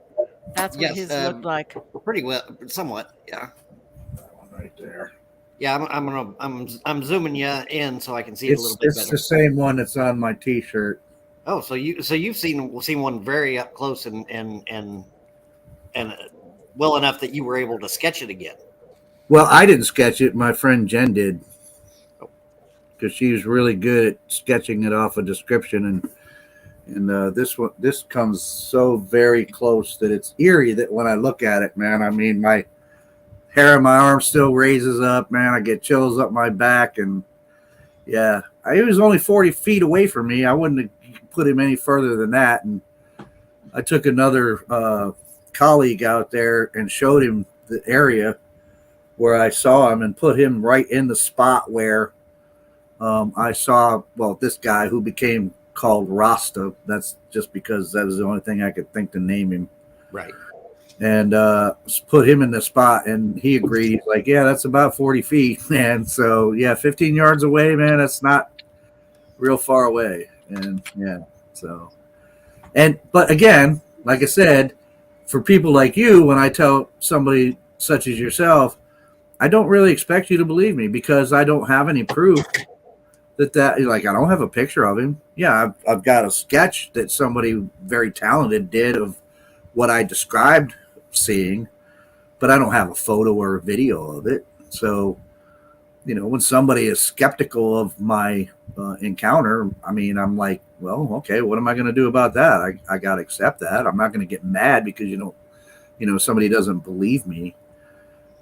Because I'm the same type, man. I'm the kind of person that I need proof for some stuff. Now, there are some stuff I take on face value. If I know the person and sure, somebody tells me something. There's plenty of encounters that have been told to me by people that they don't have a picture of it or anything like that, but just by the person themselves, I go, okay, well, I believe you saw a Sasquatch because I don't think you'd be making it up. So there is stuff, but normally the more extraordinary the claim, well, then that requires more extraordinary evidence. And I agree with that. And where I grew up in Oklahoma, we didn't really have Sasquatch. We had what they called tall man. Same thing, probably. Yeah, exactly. And probably. But the problem with tall man is that the only people that ever saw him were people that were drunk out in the woods that had been on 2 or 3 day benders, and as a general rule, you just kind of blew off anybody that said that they'd seen tall man. Right. You know what I mean? Right. Very interesting. Lockbeard, I can assure you that Sasquatch, if there is a Sasquatch, he knows damn sure stay out of the woods in Oklahoma during November. Or at least not be in that part of the woods anyway. For sure. Well, even normal people know don't go in the regular woods in November in Oklahoma because there's a whole bunch of people that have been drinking since about 4 a.m. in the morning, just itching to shoot something. Yeah. Interesting. Okay, so do we want to continue going through these? Absolutely. Or well, we can keep on going because we started early. So, okay, spill water behind someone is a nice gesture. All right. Tell me about this one because I've never heard of it. In Serbia, it's believed to bring good luck if you drip water behind a person. Dumping it on them is flat out rude no matter where you are. So you just spill it behind them. Huh. Well, I know, don't the Greeks spit on their kids for good luck or to keep them safe or something? I wouldn't doubt it, Sounds like something Greek. Wedding bells ward off evil.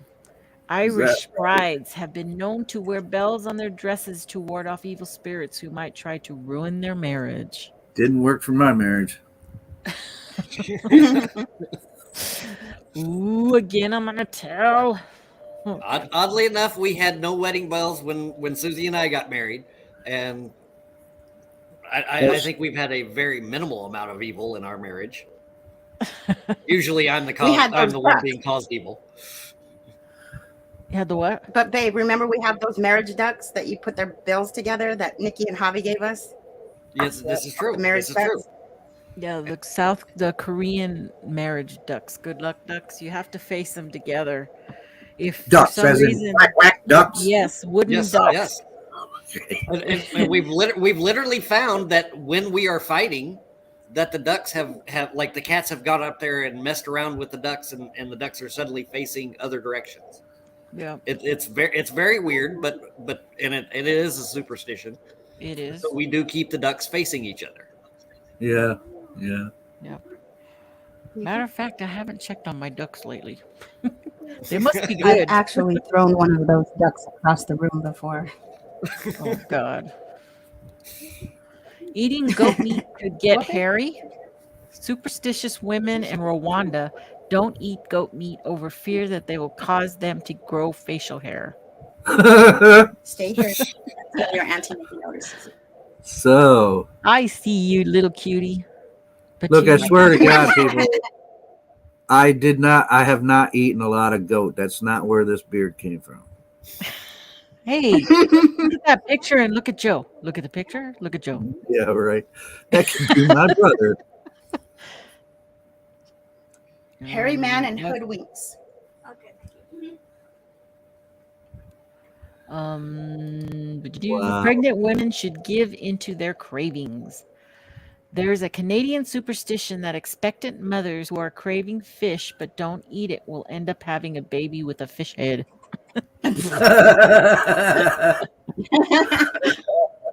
Oh, did we Did you lose Matt? Probably. Or did he just leave? There's another one too that pregnant women shouldn't go by cemeteries Pregnant women shouldn't because go. the spirits something about I can't remember. Huh. Oh, because the spirits will take your baby. That's what it was. But I went in cemeteries and the spirit didn't take my baby. Yeah. Crazy. Okay. Pregnant women should not, however, eat asymmetrical foods.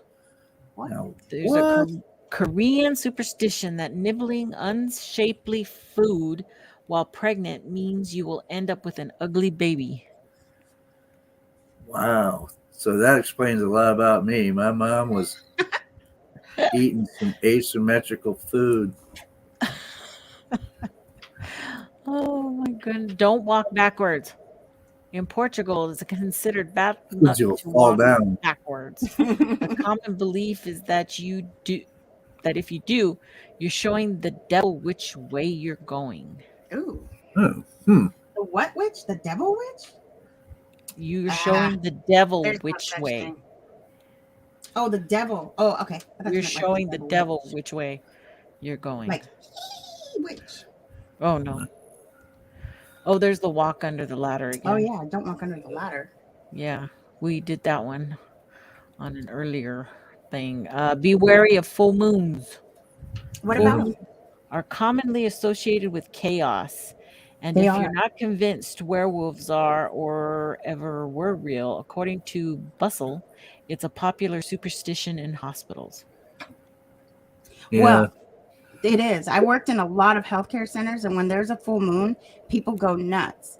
But the reason why is because the full moon does bring chaos because it brings stuff up to the surface that has been hidden or that you might be hiding yourself from.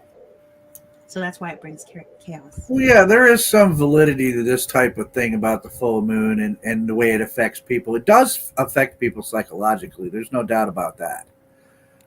There's been studies done, and a lot of times, like during times of full moon, violent crimes will go up, and etc. So, yeah, I don't know about the werewolf thing. I love werewolf movies, man. I mean, I don't believe in werewolves, but Right. But I definitely do know. Yeah, I mean and the moon. If you think about it, what's the moon has such an effect on just the Earth itself, with the tides and all that. It's like So it's that very mom much said it that right here. She effect. said it's magnetic. Magnetic. And we have electromagnetic field around us, so it affects us. It's energy. Yeah, and so that thing about beware, that's not bad advice because again, like I said, there has been studies done and there's data out there that violent stuff, crimes, and etc. do go up during full moons, and so be wary of the full moon. Damn straight. Yeah, it's Yep. crazy. Go to the When I hospital would on work in the Wednesdays. Alzheimer's unit, woo, it would be crazy on a full moon. Mm-hmm. Or, what was I going to say today? Oh, what I was going to say was today's Friday the 13th. How about that superstition? Well, yeah, we had the I think whole it's my first lucky 20 minutes we talked about that. Oh yeah, yeah. I think it's a lucky day. That's what we started off with. There you go. See. Go to the hospital on Wednesdays because that's the best day Why? to go to the hospital because it's the hump day. Hump day, right? You'll get It's seen faster, right? I don't because know. people start. So it's not crowded. It's not as crowded.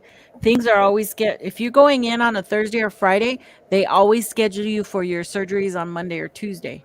You have to wait out the weekend usually. So if you Oh, come in on yeah. Wednesday, you can usually get in by a Thursday or Friday into whatever you need to have done. That's true. Trust me. Wow. Don't say the same word at the same time as your friend. Oh, that's where the owe me a Coke. Pinch poke, you Yeah. owe me a coat. Yeah, owe me a Coke. Yeah.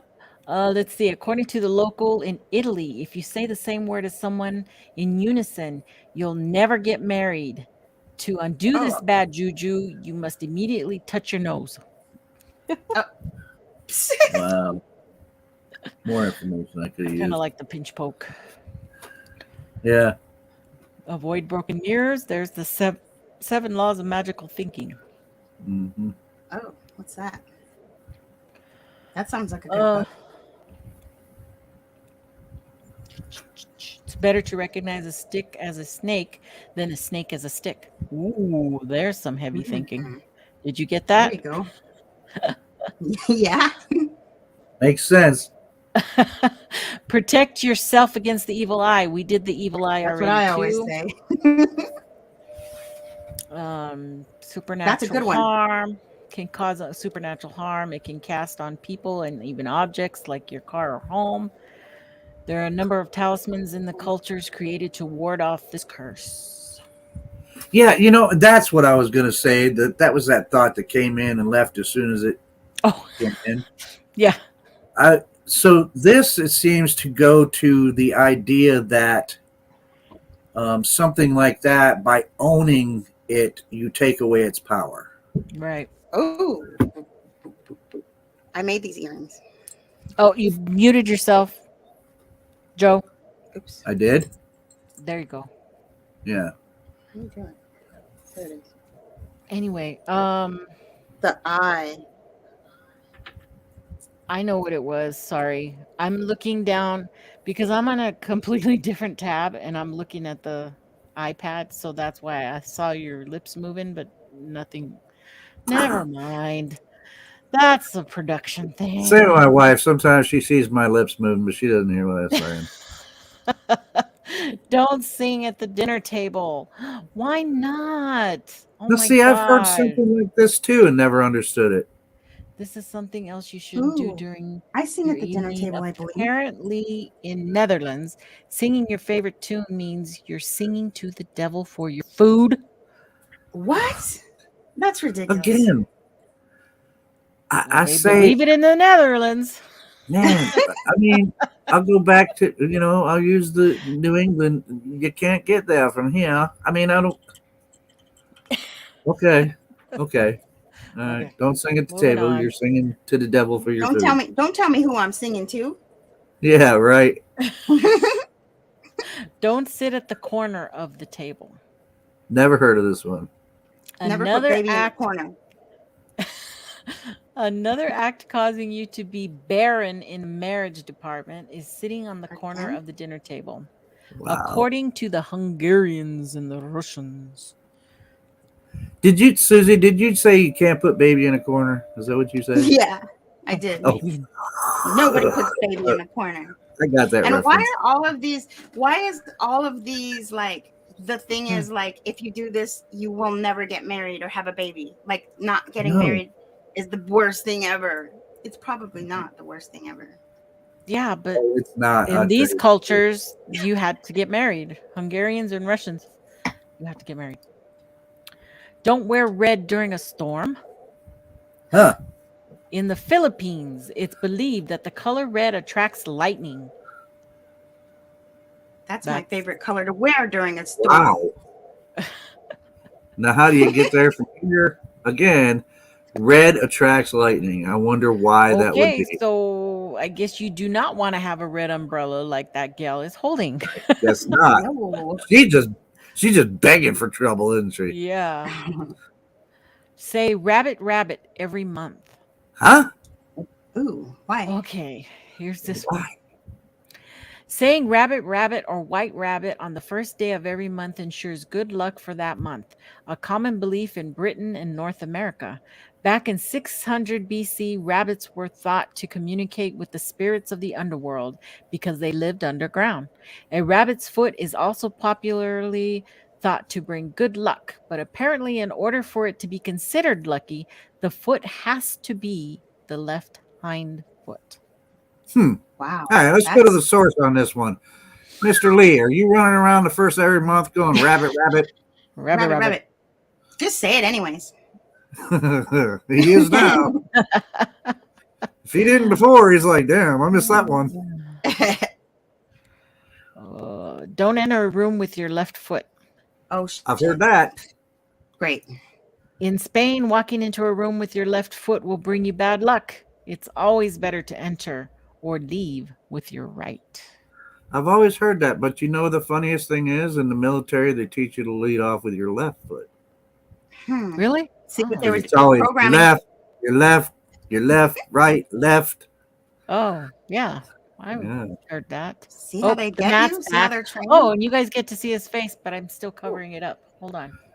I do not, Joe. Oh. Well, maybe Oh, you should there from he now is. on, Mr. Lee. Hey, there he is. Look, you are a devastatingly handsome man. Oh, I don't know Told about you. that.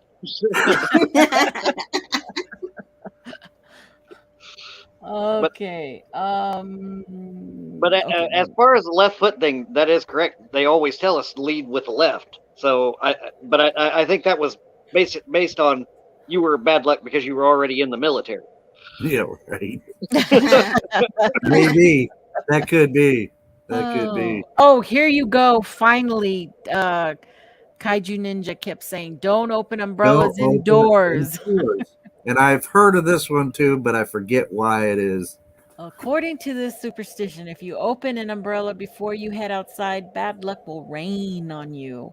There are some who say this belief comes from the early Egyptians, while others say it comes from British in the 18th century when waterproof umbrellas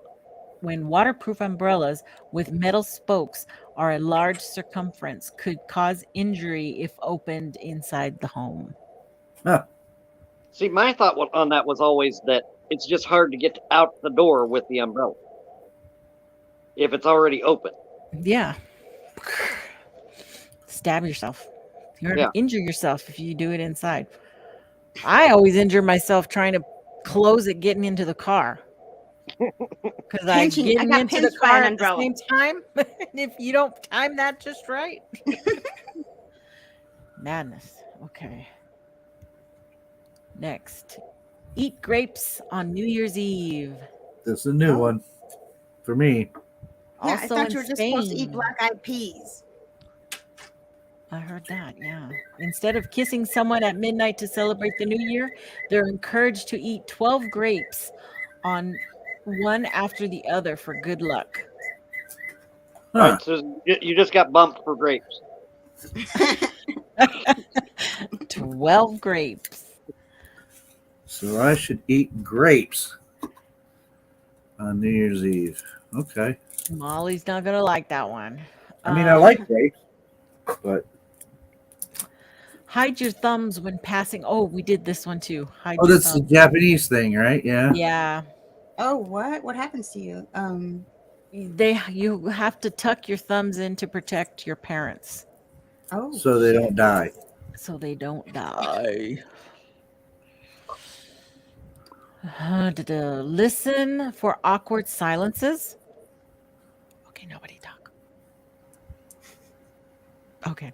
People associate awkward silence with a lot of different things, but some, according to stylists, believe that when there's lulls occur, an angel is passing over.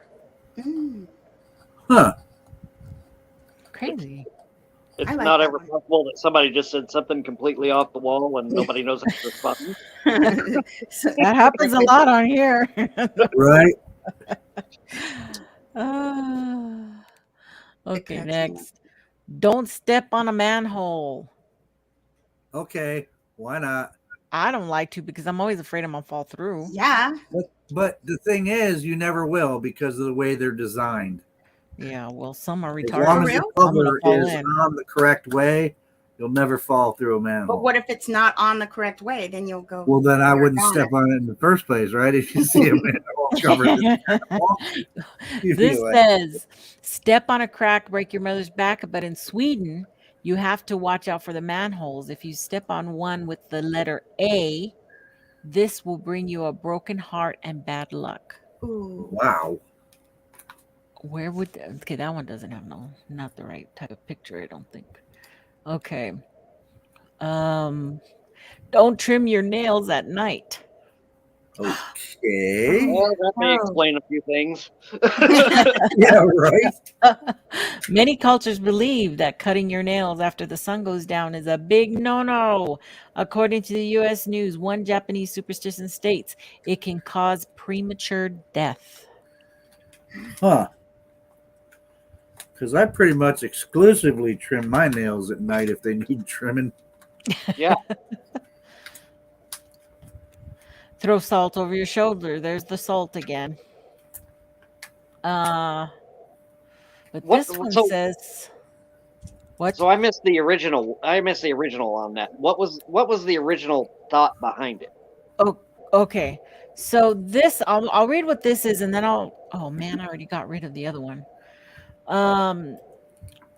We all have that one friend that can't help themselves. Maybe you're the interestingly enough. Bustle reports that long ago salt was used as currency. It was how Roman soldiers were paid. So if you spilt the salt, that was considered bad luck because you were like destroying currency. So Oh. you had to stop the bad luck. You would pick up the salt and throw it over your left shoulder, and that would stop your bad luck. What was the other thing, Joe, about the salt? Something to do with it's something to do with evil spirits. See, Yeah. I always go back to the like right around pre Christ time when salt was a very expensive thing. Yeah. Yeah, Well, that that's, is that's also why- true. I always thought it was about not wasting something that was an expensive project. right, which is kind of what they're saying too. Also, with because that was the way that salt was like currency because it was such a valued commodity. Yeah. So to spill it would be wasting it.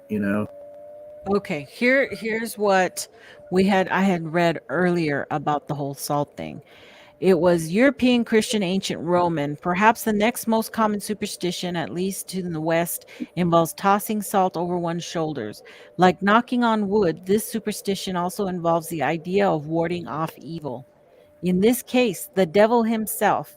In Leonardo da Vinci's The Last Supper, Jesus' betrayer, Judas Iscariot, is portrayed in having accidentally spilled salt, since Judas was associated with doing something bad. The argument goes that ipso facto, so was salt, and throwing it over your shoulder would bind the devil waiting there. Now, since in other versions of the superstition, Old Scratch was thought to reside just over your left shoulder, so ready to tempt you, the devil was ready to tempt you. The salt was thrown to the left. And the other one was So it would get in his eyes, and he'd go, "Ow, ow!" right. Still, others say that the sheer value of salt alone in ancient times led to the belief that to spill it was to incur bad fortune, requiring the corresponding ritual or act of penance to prevent worse loss from occurring. Hence where mine came from. Yeah. So there you go. Oh, there's that chew bubblegum at night thing. Get stuck in your hair. It turns into You know what? flesh, That's- Suzy. But what she said is the reason why. Now that she said that, my parents used to tell me that, and that's why. Because you chew bubblegum at night, you fall asleep, it comes out of your mouth. Guess what? You wake up, bubblegum stuck in your hair. All over. But this The one is only, The only time I ever got bubble gum stuck in my hair was because of that exact reason. So Chewing in Turkey, chewing bubblegum at night is apparently the equivalent of chewing on flesh of the dead. Wow. God. Huh. Jeez. That is like know. just some really weird random stuff, man. Right. Right there. Like, Yeah.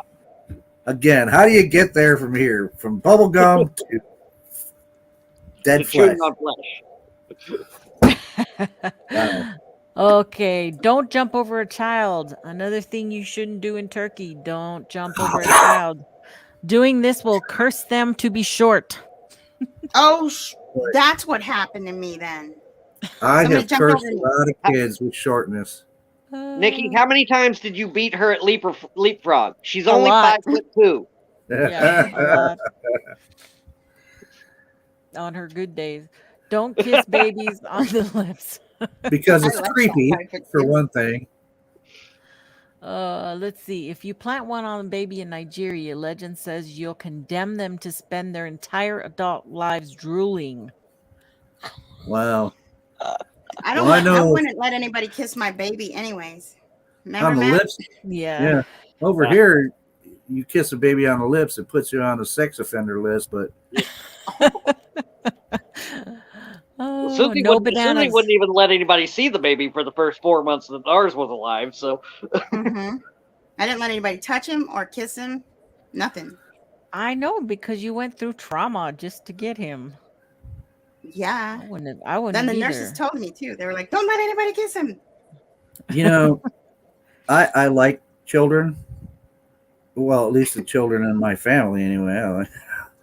I like them just fine.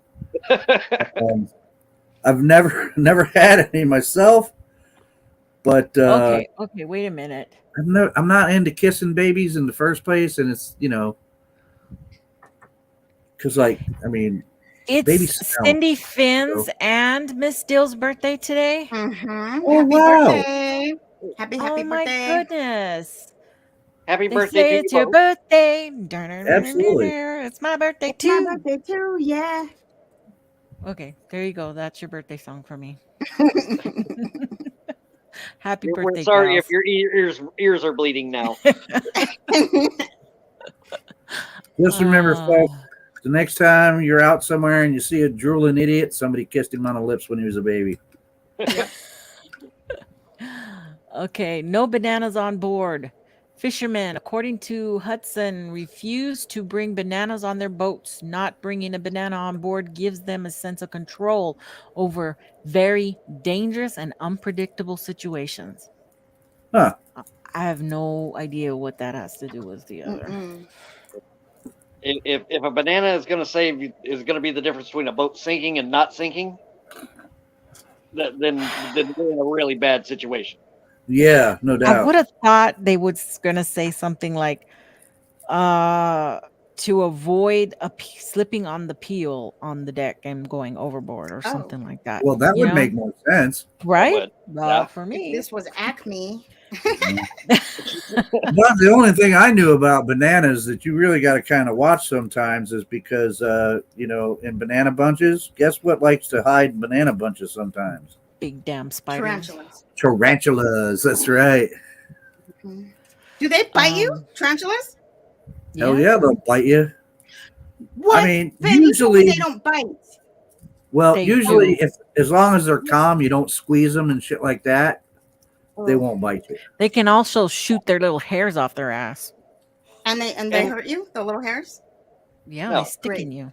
Well, They So stick in that- you. you've there never was a- gotten more there's- than 20 feet close to one. So you're not. I in was danger more of than any- 20 feet close to that one. Remember? You live in Arizona. There's one no more than 10 feet away from you. Right. At any given time. See, that's why Arizona would not be a good place for me to live because, man, I don't have a lot of fears about a lot of stuff, but spiders just like freak me out, man. I cannot deal with. I make my wife.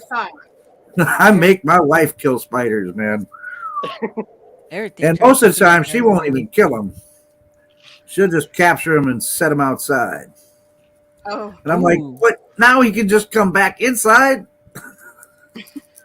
Well, Look at this one. what's that new saying about that if you kill the spiders that you find, that you're just making the species more sneaky because What? you're Oh killing my the Could dumb be. one. Could be. Well, it's Dang. always that, it's not those, it's the ones that, you throw the shoe at, you miss, And then you can't find him. and then you don't know Oh, where he's at. And you're like, Oh. that spider's like, okay, Mom, I'm going to get you for throwing that shoe at I'd me. leave. I'd go away. I'd go somewhere else.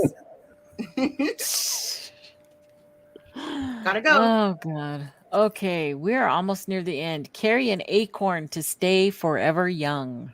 All right. Women in ancient Britain often carried acorns in their pockets to ensure their youthful complexion. Okay, I'm going to get one right now. I think it's a little late for me with the acorn thing. And Michael Hayward said acorns are bad luck. Ask any deer. What is that supposed to mean? That's what we use debate deer with. Oh, gotcha. Don't let your purse touch the floor. Oh my God. The lady Oh, at the that's true. doctor's office just told me that. Yeah. She says, you put your purse on the floor. And I go, I know, I don't care. She looked at me, she goes, I don't care either, but my mom would disagree with you. Well, it's about abundance. Oh, this one says in Brazil, putting your purse or wallet on the floor means you'll become penniless. So even if you packed your whole closet in your tote, you better keep it off the tile. Wow. And it's a big thing in Mexico too. Yep. Well, we better keep Beware. that in mind, Matt, and not put our purses on the floor, man. Well, I'll make sure that mine doesn't go there. Beware of unlucky animals. According to the U.S. News, people in Ireland and Scotland believe seeing a single magpie is bad luck. For South Koreans, the bird with the worst mojo is the crow. For the record, we don't believe anyone should discriminate against animals because of these superstitions. Oh, they put a disclaimer. Yeah, you got to put that disclaimer in there. Yeah. Unlucky numbers. Okay, we already did this one, the 13. We also fear 666, the devil's number, the number 4 in China, Friday the 13th. The Italians fear Friday the 17th, the thing. Yeah, we kind of already covered that one. Is anybody's birthday on the 13th of any month? Because once in a while, your birthday's going to be on Friday the 13th. My birthday is the 14th, so there have been bad nights followed by birthdays. And don't tempt your fate. In Cuba, if you declare that it's el último, or the last drink, when you're tempting fate, and death will shortly follow. To avoid tempting fate is a common superstition among the public. Hudson says, for instance, one might refrain from saying, I never had cancer, and if they did, they'd likely proceed to knock on wood. No. Don't See, every time I tell anybody this is the last one, suddenly I ended up with 3 other drinks in front of me, and then it was 3 hours later before I could get home. Yeah. Avoid sleeping with the fans on. Oh, I'm totally screwed now. Crap. I'm dead. I sleep with my fan on year round. Yeah, me too. Many South Koreans also do not sleep with fans running in closed rooms. If they do, it's believed to be fatal. To combat fan death, legend says to leave windows open. So they even have a name for it, fan death. True that. I lived in Korea for 3 years. I had that damn fan going. You know how humid it was over there? I was about to say, how did you survive in Korea because like at least 10 of these have been about Korea, and you've done all 10 of them. Yeah. I also saw the water deer too. One of the cryptids that was claimed to be cryptid, but it's not. Ooh, it's what's a real water thing. deer? It's a little bitty deer that has fangs, that has tusks. Ooh. Yeah, And they look like big old fangs that come down. yeah, there's another name for it too, and I don't remember what it was because of the fangs. Like the water deer the vampire deer. Vampire deer. Thanks. That's Yeah. what I was trying to think of. Yeah, they're real. They're real, and it ran in Yeah. front of my car right next to that lake I used to live. I've never seen a deer with tusks like that, man. It's like, why do they have those tusks? Yep. That was it, guys. We Wow. went through over 70 superstitions just now. It took us 2 hours. Yeah, That's some of Most of them. us didn't understand about 75% of them, I think. Well, they were interesting. How come this is still on? Oh, this is why. Okay. So very interesting. Hey, did you see what my daughters gave me?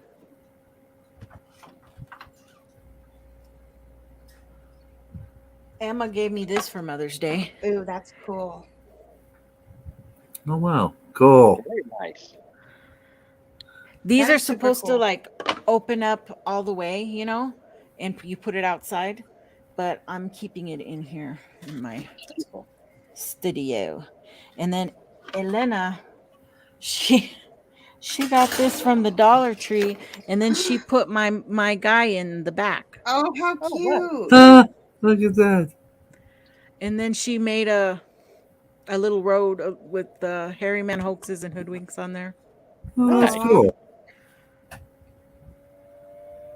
And and then she made me a magnet with a Bigfoot dabbing. Mhm.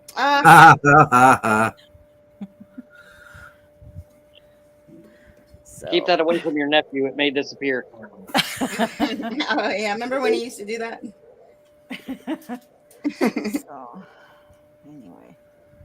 So anyways, hanging up right here for now. Well, gosh, everybody, this was really good discussion. That was a lot of That's stuff. fun, man. That was fun. I love Bigfoot things, and I know a lot of people are like, why are you buying all that? But I love it. I love Absolutely. Bigfoot stuff. I will Absolutely. keep buying it. Look, all I have is Bigfoot t-shirts anymore. Yeah. At least it's not like your Rock- mother's. At least it's not like your mother's creepy cats everywhere. So we're Oh. good. Oh yeah. Yeah, my mom had cats everywhere. Little Ceramic- figurines everywhere in the house. Ceramic Oh, and kittens. they Little eyes looking at you. I forgot. They also gave me these little bears. Oops, look, it's green. So the green screen disappeared it. Wow. That's cool. I thought they were gummies when she That's what they gave it look to me like. in the package, and I was like, "Ooh, yummy!" They're highlighters. Oh Jesus!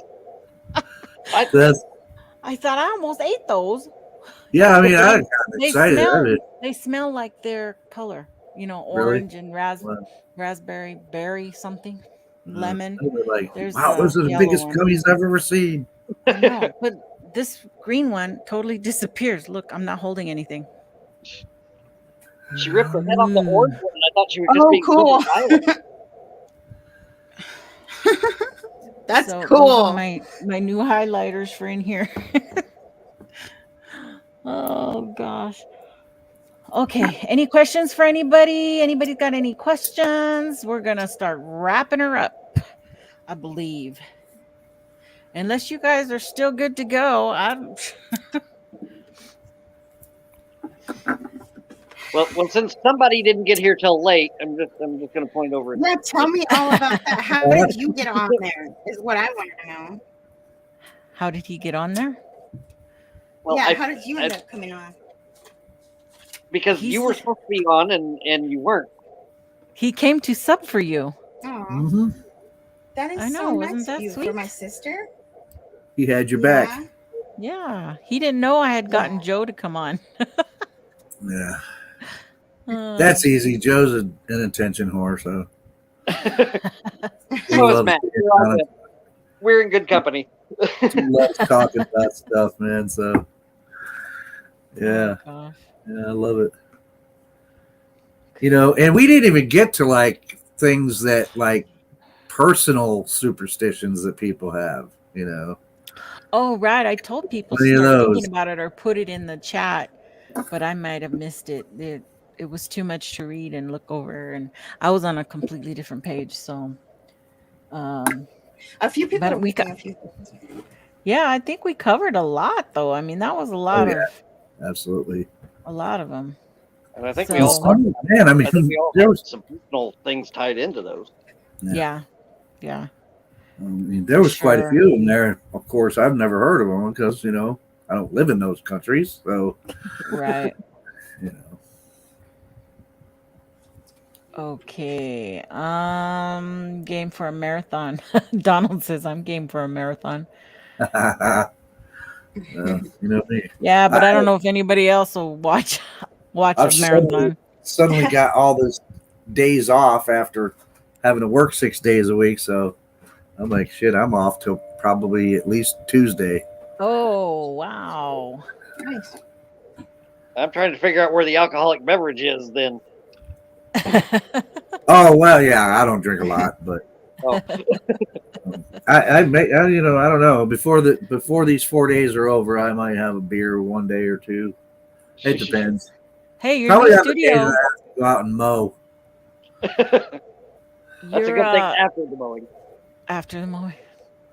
Your new studio there looks good, Joe. Thanks. Yeah.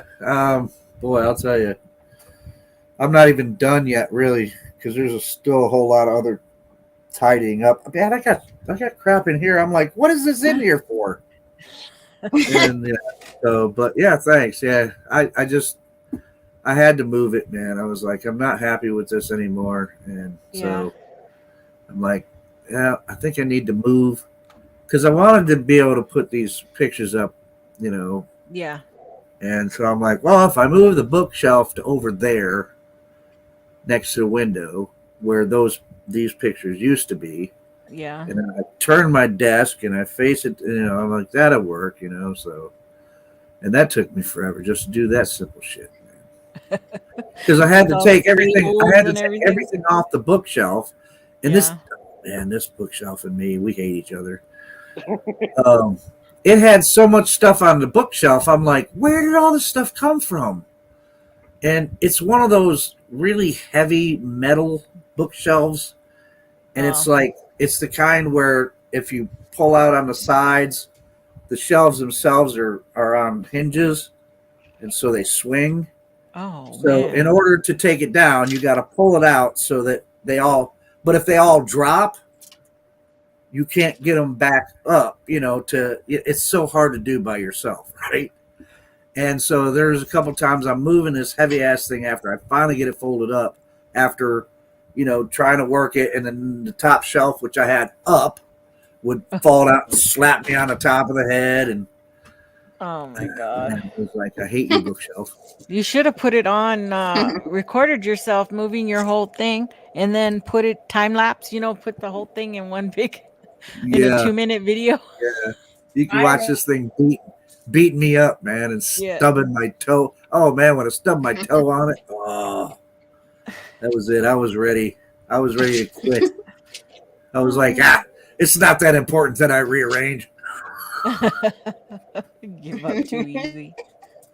Anything that attacks me that much gets put on the corner and just with a free sign on it. Yeah, that bookshelf is a bane in my existence. Well, we still have 3029 in the chat. So I don't know. Suzy, you want to offer any readings? Are you into that or are you not? Sure, I'll pull a in card. Mojo? I'll pull one card Mojo. for whoever wants one, and that way it won't take long. Okay. So she's going to pull one card for whoever wants one, but you have to say, yes, you want a card pulled in the chat, okay? And we'll do, I don't know, 4 or 5 maybe, and then we're going to call it a night. So you've got your first one already. Mr. Lee. Okay, who is it? Because my phone went off. You It's what? Mr. Lee 3PO. Mr. Lee. Mr. Lee. Okay. All right. So, sorry. All right, Mr. Lee, I'm gonna pull you a card. So think about whatever your intention is and think about the good energy, because that good energy is what protects our being. And just give it a few shuffles. You don't have to say whatever it is.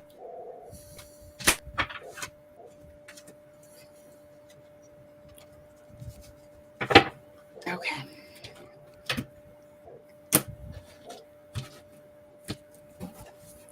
Okay, you got the Page of Wands.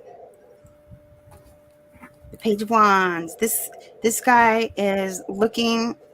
This guy's got an idea that he wants to follow, and it might be a new idea, something that you have in your mind, an action that you want to take, something different, something new, and you might not really know how to do it, but you want to go out and do it, and you should. So that's what this card is saying, is that you should follow that feeling in your heart. This guy is setting out on something that he has a passion for, and whatever it is, it's an action or a message that he might have, or an action or a message, but it's brand new and he's just going to go for it. So that's what this card says. It's just like something new, it's new journey, new idea, and it's a yes card. So I would say yes. It's his smock has little lizards on it.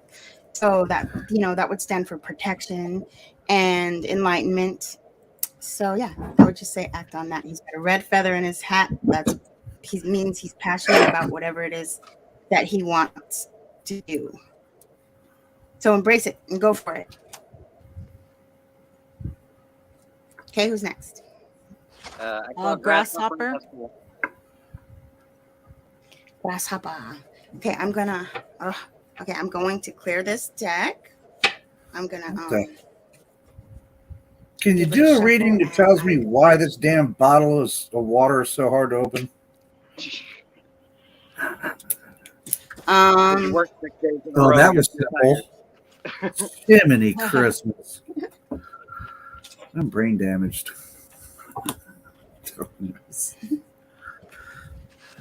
You don't know who's your own next? strength.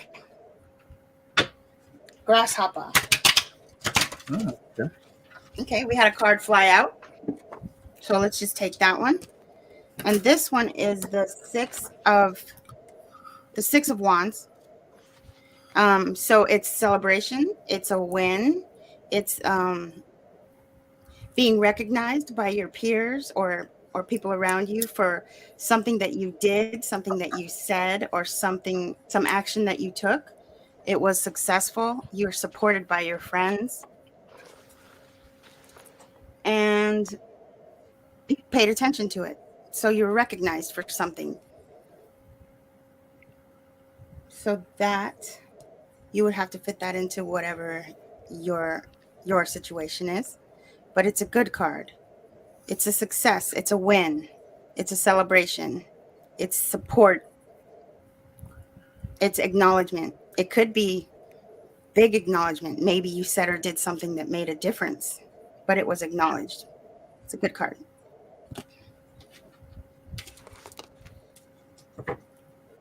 They're all good cards. Next.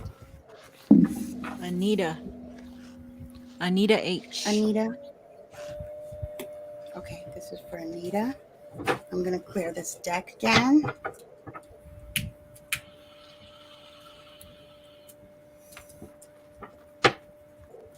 The H is silent, so it'd actually be Anita L. Anita L. Libichuk. Libichuk. I'm glad Nikki had to say that last name because I could never got it out. Anita told me how to The pronounce Two it. of Cups. I couldn't either. Anita, you got the Two of Cups. The Two of Cups. Cups means love. Cups means emotion. The Two of Cups stands for taking a vow to somebody or a team, a partnership.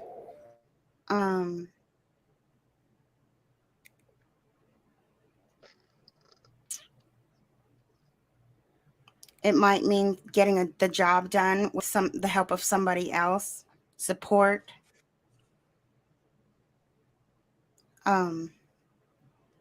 Making a plan with somebody. So, picking up I'm picking up work. Maybe a team member, like something about a team member, trusting a team member, just pure working together to make something happen. And that's what would come through is that the advice I would say would be working together with somebody to make something happen. It could be love too. A pair, a group. I mean, a pair, a couple. Yeah.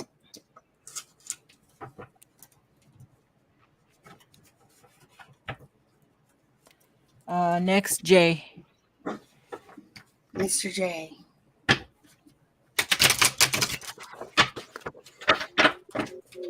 My goodness. I have to blow smoke on this again. That's a lot. It's blowing the smoke.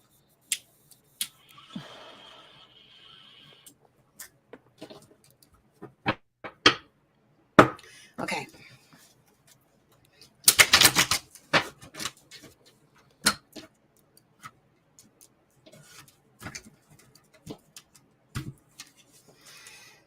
The Ace of Wands.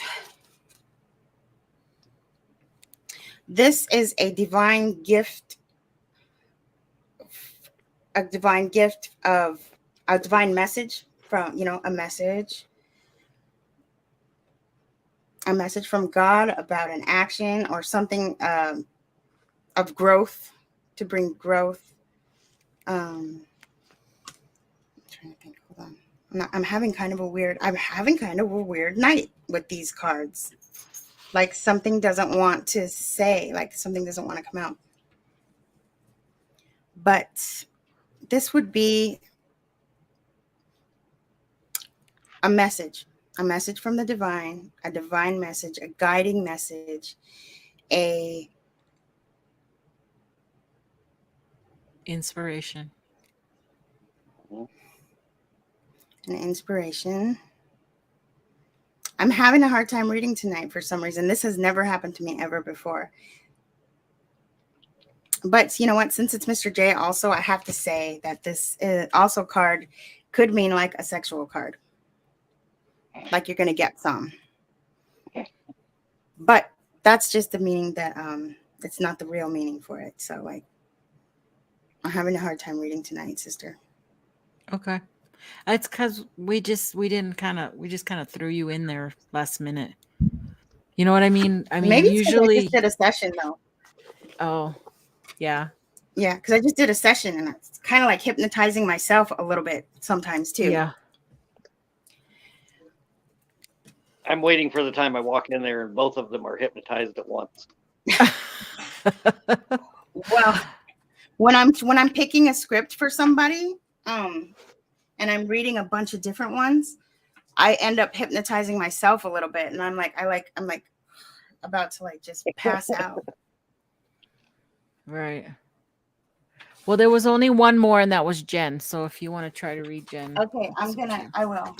I'm gonna try and clear my mind. I'm not gonna blow smoke on that one. I'll clear it with something else.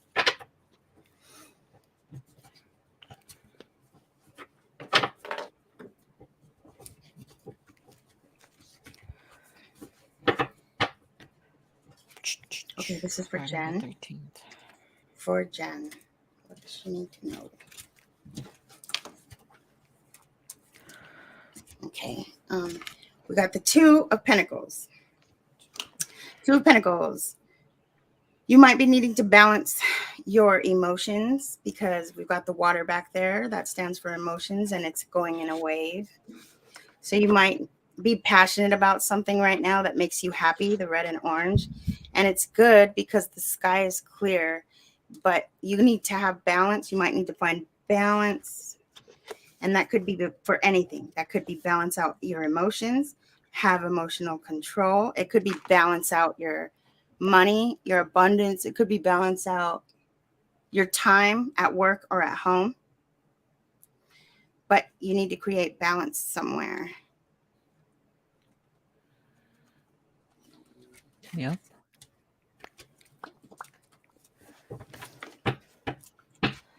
That's the ticket.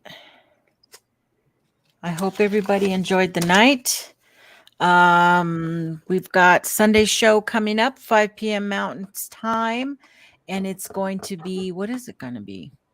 Oh, I'm going to bring up some photos that have been going around the internet, some old photos revisited, and we're definitely going to be having a trivia night.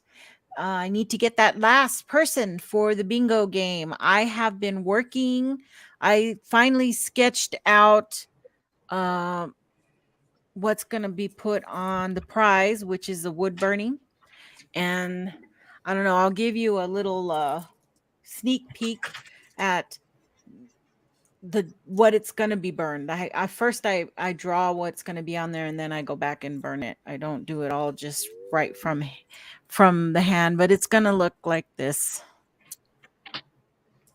Going to say "Gone Squatching" with the trees in the background. That's so cool.